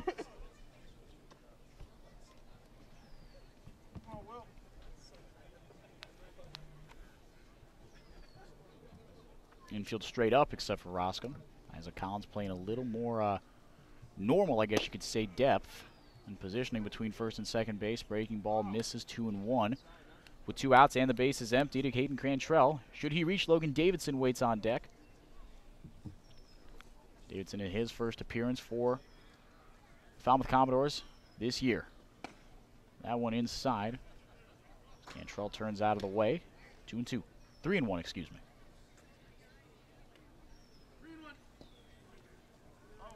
Left-handed arm getting loose in the Commodores bullpen. Can't exactly tell you who it is.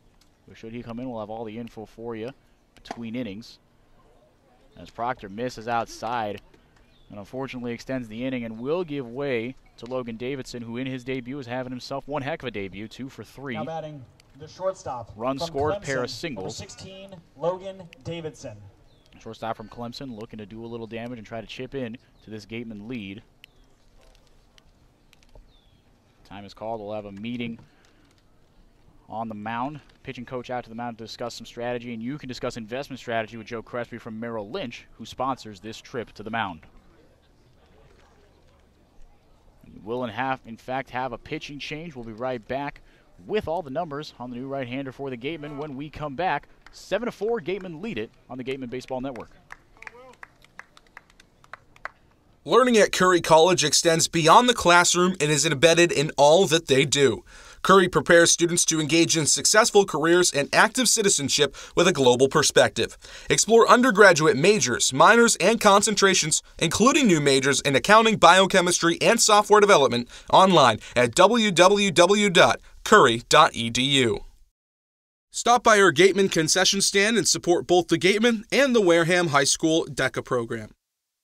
The Gatemen wish to thank Patty Wild and the trustees of the John Wild Charitable Trust for their continued support of Gatemen Baseball in Wareham. Make sure you pick up all your Gatemen and CCBL gear at our merchandise booth in addition to souvenir bats, programs, all-star tickets, and tickets for the Test Your Fastball game. Welcome back. Bottom of the 8th inning. Commodores have something cooking here all of a sudden with 2 outs. Will Proctor's day is done. 2 through 3 2/3, registered 2 strikeouts, a walk, and 1 hit given up as well. 1 earned run, but could be more. Should Hayden Cantrell come around to score, but it'll be Dominic Savino, the junior from Albany's job to shut that down. And this pitching change is brought to you, as always, by the Bay Point Club, Onset's 18-hole championship golf course. With a driving range open 7 days a week and senior discounts offer every day, and always welcome to the public, so get to the point. Big right-hander Savino will face Logan Davidson. As I mentioned, Davidson in his first appearance in the Cape this year. 2 for 3. And his Commodores trail by 3. Here in the bottom of the 8th inning, 1 on, that is Hayden Cantrell. He was walked by Will Proctor in his as the last man that the sophomore from Georgia faced. He is his responsibility. Ground ball over to the left side, right side, Isaac Collins, nice looping play. Got over to Vaughn, and Vaughn able to reel it in and step on the bag for out number 3. One of the more exciting 4-3 putouts you will see all year, but it got the job done, and we move to the top of the 9th inning. Gatemen retain a 7-4 lead on the Gatemen Baseball Network. Legacy Insurance has helped the Wareham community choose the best carrier for their insurance needs. They are an independent insurance agency that represents several insurance companies of various sizes and are able to place coverages with companies that are appropriate for their clients' needs. Legacy Insurance. We don't work for an insurance company, we work for you. Located in Wareham Crossing, Coastal Orthodontics, longtime sponsor of the Wareham Gatemen, knows the importance of a healthy smile. Dr. Kevin Oliveira and his team at Coastal Orthodontics are a patient-focused practice, delivering professional, effective orthodontic treatment based on the individual clinical needs of each patient, resulting in beautiful smiles in a timely manner. With 10 years of experience using Invisalign, Coastal Orthodontics uses the most up-to-date dental equipment. Got legal trouble? Attorney Mark Deshays is here to help the greater New Bedford area with real estate and business law, estate planning, and probate. Visit him today.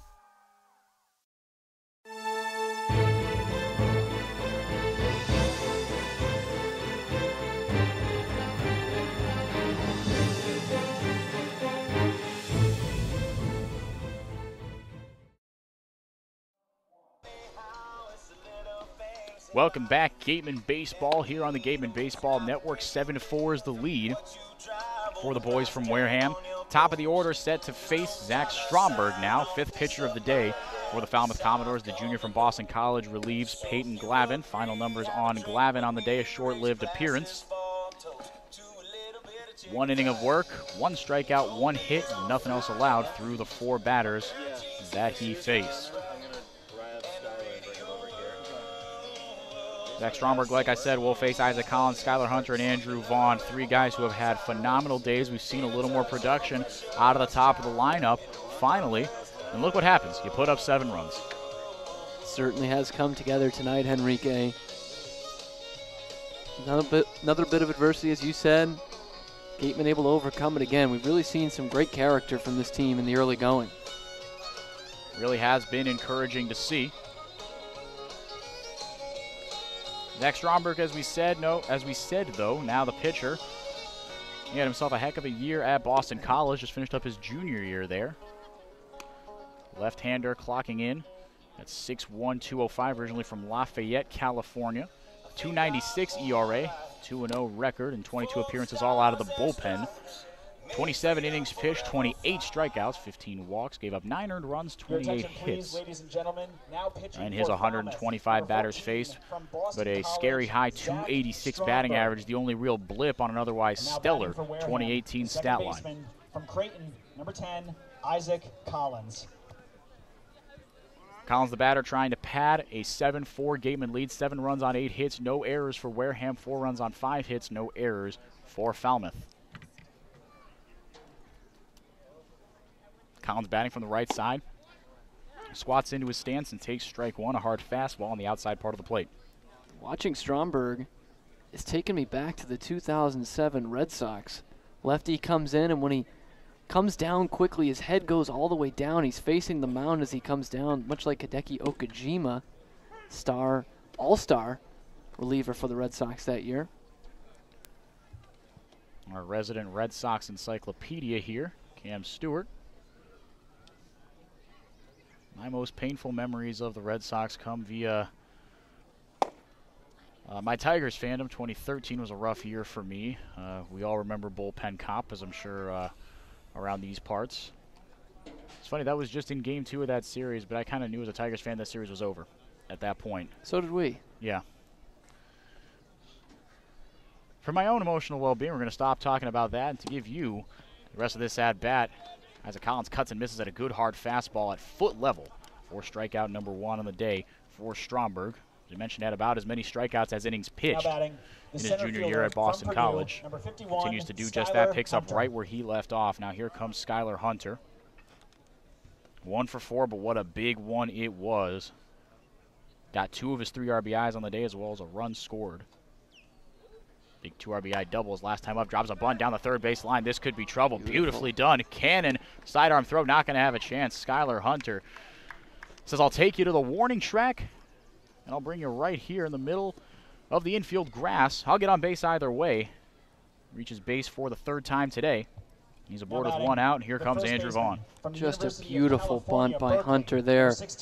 Going for a base hit all the way, obviously. Catches Cannon sleeping. He's deep in his position at third and just pushes it beautifully down that third baseline. No way Stromberg can get to it either.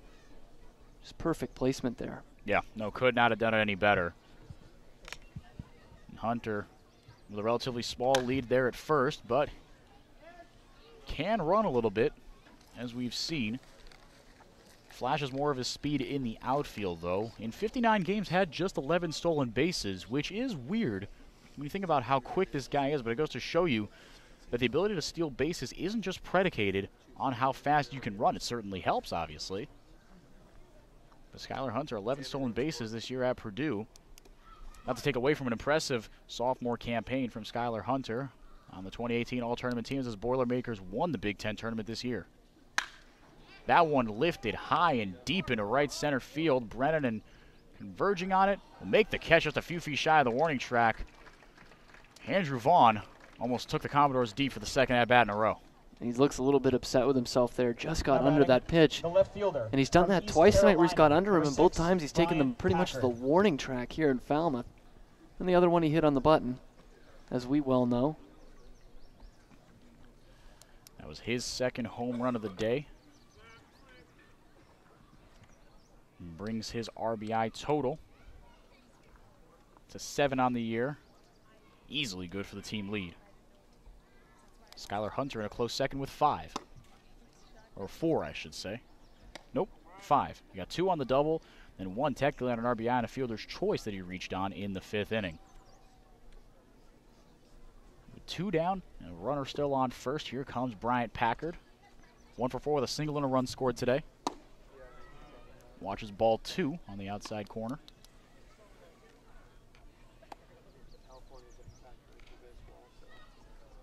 Seven for Gatemen. That explosive 5-run 7th inning has been the difference here today. Pickoff attempt, real close. Skylar Hunter barely back in there safely. Good move by the left-hander Stromberg. Skylar Hunter's double tied it up, and Andrew Vaughn brought everybody home and took the lead on the home run in that 7th inning. Tipped it into the glove. Did Bryant Packard. 2-1 Wanted all of that one and got very little of it. And Enrique, it's not often that we get some press box connections to the players on the field. Stromberg, the pitcher tonight, his brother actually went to prom with our Mary Orders. Really? Couple Californians meeting back up here in the Cape League. How about that? How about that indeed?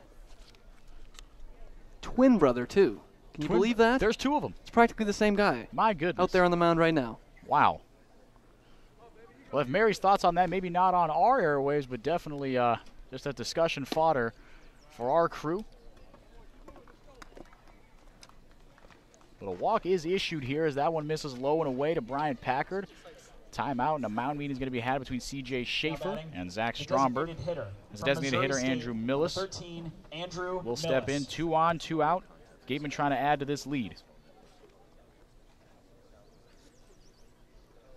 Don't know if we'll be able to make that connection on the air again, but Mary is not going to hear it. Not going to hear the end of it from us. Oh, absolutely not. No. We're going to be following Stromberg this year. Falmouth in the same division as Wareham. We'll play them a number of times this year. I imagine this is the first of 5, maybe 6 meetings. 6. As I look on the schedule here. 1-0 the count now to Andrew Millis. He's 1 for 3 with a walk and a single, pair of strikeouts as well. Loops that one to foul ground, first base side. That'll leave the count at 1-1. Waiting on deck is Bryson Stott. Really got himself cooking today with an RBI double. Walk to reach base as well. Overall, 1 for 3 on the day. Strikeout as well for the sophomore from UNLV. But right now, it's about the righty-lefty matchup going on at home plate. Strike delivered on the outside corner. Good hard fastball from Stromberg.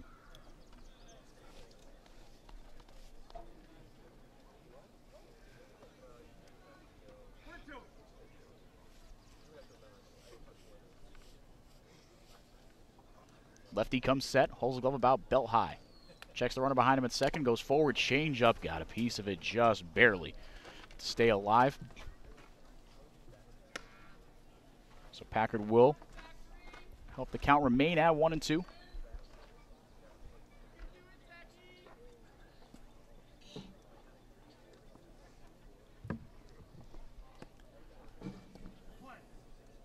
Two on, 2 out. Millis waiting on the 5th offering this at bat from Stromberg. And he'll get it. Fastball low, runners take off, throw down to third. Nice pick as that one was in the dirt. Safe at third is Skylar Hunter. But a tumbling stop by Cameron Cannon to prevent that one from going into the outfield and preventing Skylar Hunter probably from coming home. His second stolen base of the day.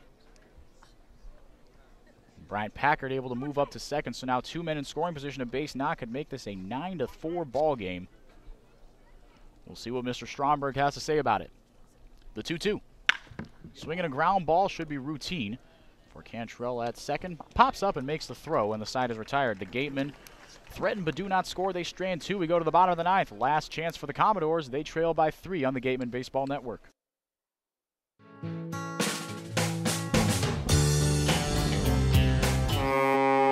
Since 1981, the Northeast Maritime Institute has been one of the forerunners in private maritime education and training in the United States and around the globe. They have been recognized by the International Maritime Organization as well as the U.S. Coast Guard for their top quality maritime education, facilities, faculty, and staff. Northeast Maritime Institute, America's premier 2-year maritime college.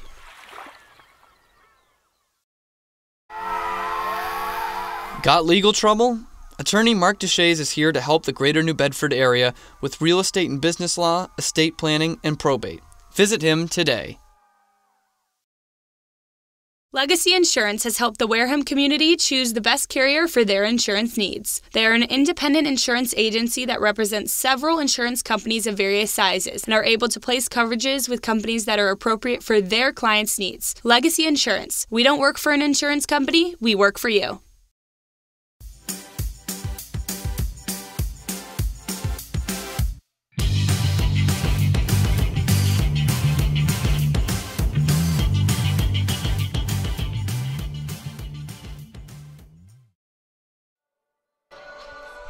Welcome back. Bottom of the 9th inning. Last chance for the Commodores. They trail by 3, 7-4 to be exact. 7 runs, 9 hits, no errors for the Wareham Gatemen. 4 runs, 5 hits, no errors for the Falmouth Commodores. Should the score stand, Falmouth will fall to 1-2 on the season, and the Gatemen will push their undefeated Cape Cod League best record to 4-0. Dominic Savino will be the man to try to get it done. The junior from Albany, starting his first full inning of work, second technical, if you will, inning of work here. And he'll face Cameron Cannon, followed by Davis Sims and Logan Foster. 4, 5, 6 for the Falmouth Commodores. First pitch low. Michael Amditas tried to frame it there.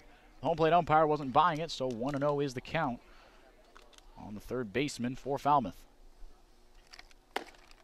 That one right down Broadway, though. 1-1.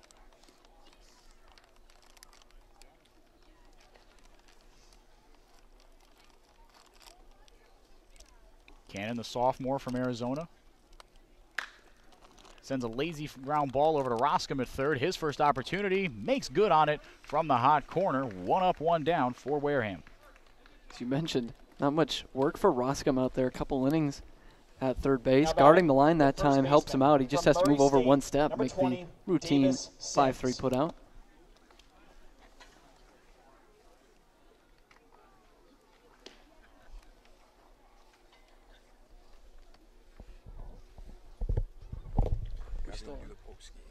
Huh?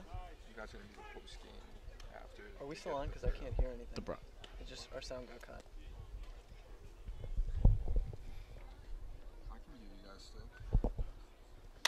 Sims sends a ground ball. This one will get through the left side off the glove of the shortstop, Stott. Got a glove on it, but it was in shallow left field by the time he did. So a 1-out base knock. The Commodores are not going down without a fight. Sims reaches base for the first time today. Now Logan Foster up to bat. He's 1 for 3 on the day with a double and a pair of groundouts.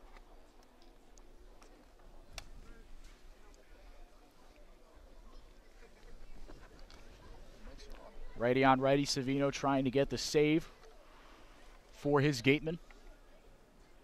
From the stretch, he deals. Lazy one off the chest of Collins. This could be 2, 4, 6, 3. Oh, not in time by a half step. Logan Foster able to beat it out and keep the inning alive. That'll go down as a 4-6 fielder's choice for those of you keeping score at home. Now batting. But nonetheless, 2 down and a man on first, C.J. Schaefer, who came in today with the most impressive offensive stat line for the Falmouth Commodores. It'll be up to him. His team trails by 3. And he's hitless in today's game. Had a looping foul ball turn into an out on a stellar play by Wareham Gatemen right fielder Dominic Clementi. First pitch to him, a little bit of a 3/4 sidearm delivery out of the hand of Savino. Ball 1 outside of the right-hander Schaefer. Austin Mazel waits on deck from the College of the Holy Cross.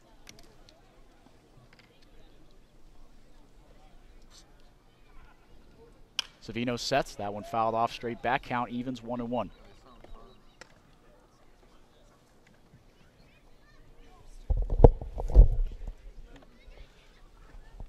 Savino's second appearance of the year for Wareham. Has registered 1 strikeout and a hit given up in 2/3 of an inning of work. This is his second appearance. As I was saying, the junior from Albany trying to lock down the save and give the Wareham Gatemen their 4th win of the year. That one lined right into the glove of Dominic Clementi, and this one is over. The Gatemen claw back using an explosive 5-run 7th inning. Proved to be the difference. Andrew Vaughn and Skylar Hudd to provide the decisive offense, and the Gatemen move to 4-0. Cam, any thoughts from this one?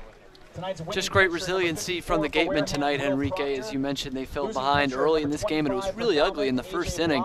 But it started with Justin Glover just getting into a groove. The Gatemen were really cutting into that lead, just taking it 1 run at a time, then became 4-2, and then all of a sudden, it just completely blew open. Andrew Vaughn, a lot of thanks go to him for that. So, gotta love to see the Gatemen coming back, fighting back again 2 nights in a row to run their record to 4-0. They run it to 4-0, like you were saying, Cam. I couldn't have said it better myself. He hit all the big points. The pitching was good. The offense was better. Shout out Justin Glover from bouncing back really well. The two sophomores from Georgia, Will Proctor, had himself a heck of a day, and Dominic Savino to close the door in his second appearance for the Gatemen. That'll do it for us on the Gatemen Baseball Network. Thank you for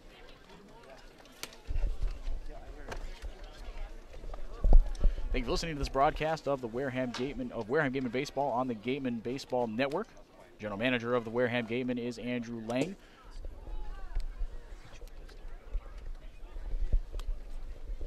And I've just gotten word that we will, in fact, be joined by Skylar Hunter, producer of 2 RBIs, a couple of decisive offensive plays for the center fielder from Purdue after we wrap up our end of things.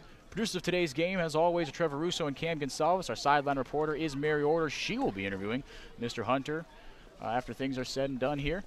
Thanks to our writer Ian Vicera and today's host J.D. Rocci. Next broadcast of Wareham Gatemen Baseball will be tomorrow as the Gatemen travel to Harwich and White House Field to take on the Mariners. The game starts at 5:30, but our coverage begins at 5 p.m. with the Gatemen Pregame Show, of course. For Cam Stewart, I'm Henrique DeMore. Thank you so much for tuning into this presentation of Wareham Gatemen Baseball on the Gatemen Baseball Network. Stay tuned for postgame after the break. Make sure you sign your child up today for the Gatemen Robertson's GMC Youth Clinics. This year we have 5 one-week sessions for children 5 to 14. We also have 2 special sessions for hitting and pitching open to teens. Registration is available online at gatemen.org or through forms available at the merchandise booth. Stop by our Gatemen concession stand and support both the Gatemen and the Wareham High School DECA program.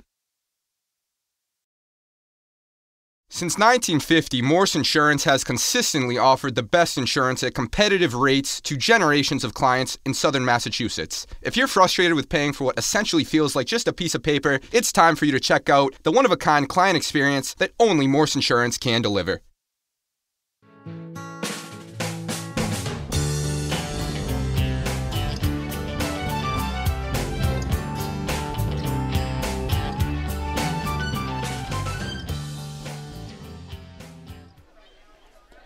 Welcome into the Gatemen Postgame Show. My name is Henrique DeMore, joined of course by Cam Stewart. We're joined as well by Skylar Hunter. Produced 2 RBIs, actually 3 on the day. 1 in a conventional fashion, 1 not so much in his 5 trips to the plate. Helped the Gatemen in a decisive 5-run 7th inning. Before we get into it, Skylar, you got off to a bit of a, maybe not the start you wanted in the beginning of the season, but today proved to be a little bit of a turning point between you and Andrew Vaughn. I mean, you lit up the scoreboard and all of a sudden turned the game around on a dime. What does that say about the offensive power of this team to be able to do so much offense in such little time? Well, for sure we got a bunch of guys that can swing the bat, barrel up balls, and, Andrew Vaughn, Team USA guy, batted over 400 this year, 23 jacks. The dude can absolutely mash, and it's fun to watch him. Try to get on base for him so he can hit me around for sure. He did just that, and it proved to be a little bit of a – it didn't exactly matter, but he did register a stolen base. You were able to be a little more aggressive on the base paths. I think that's something that in the first few games was missing. Has that been a conscious change for you guys, being more aggressive on the base paths? A little bit discouraging after C.J. Schaefer gunned down Isaac to start the game off, but showing more resiliency and still proving to, trying to force the issue, as Cam likes to say, on the base paths. Trying to stay aggressive all game and, put the pressure on the defense and, foot on the throttle all game long, and good things will happen. Skylar, tough start from Justin Glover tonight. Not something you guys have had to deal with this year. The starting pitching has been stellar. What was in your mind after falling down 3-0 in the first inning? Well, we got 9 innings to play, so, 3-0, it's not too bad, but, just keep battling at the plate and get back into the ball game, and, that's what we did and came out on top. From a clubhouse perspective in that dugout there, is it just an attitude thing for you guys? You seem to never be, no deficit has seemed to be too big this year. You guys have been so resilient leading to the 4-0 start. Yeah, 4 games in, we're meshing pretty well as a team, and we're getting along well, and, we're stringing at bats together. Our pitchers are pitching well, and defense is making their plays, so. All right, well, Skylar, thank you so much for joining us. Couldn't have said it better ourselves. Thank you so much for joining us. That's Skylar Hunter, everybody, Gatemen center fielder. For myself and Cam Stewart, we're going to take a quick break before we get on with the rest of our post-game festivities. You can catch them on YouTube, if not on the live stream. For Cam Stewart, for Skylar Hunter, for the rest of our production team, J.D. Rocci, Mary Orders, Cam Gonsalves, and Trevor Russo, and Ian Vicera on the beat. My name is Henry DeMore. Thank you so much for listening to this broadcast of Gatemen Baseball on the Gatemen Baseball Network. Your final from Falmouth, Wareham 7, Falmouth 4. Have a good night.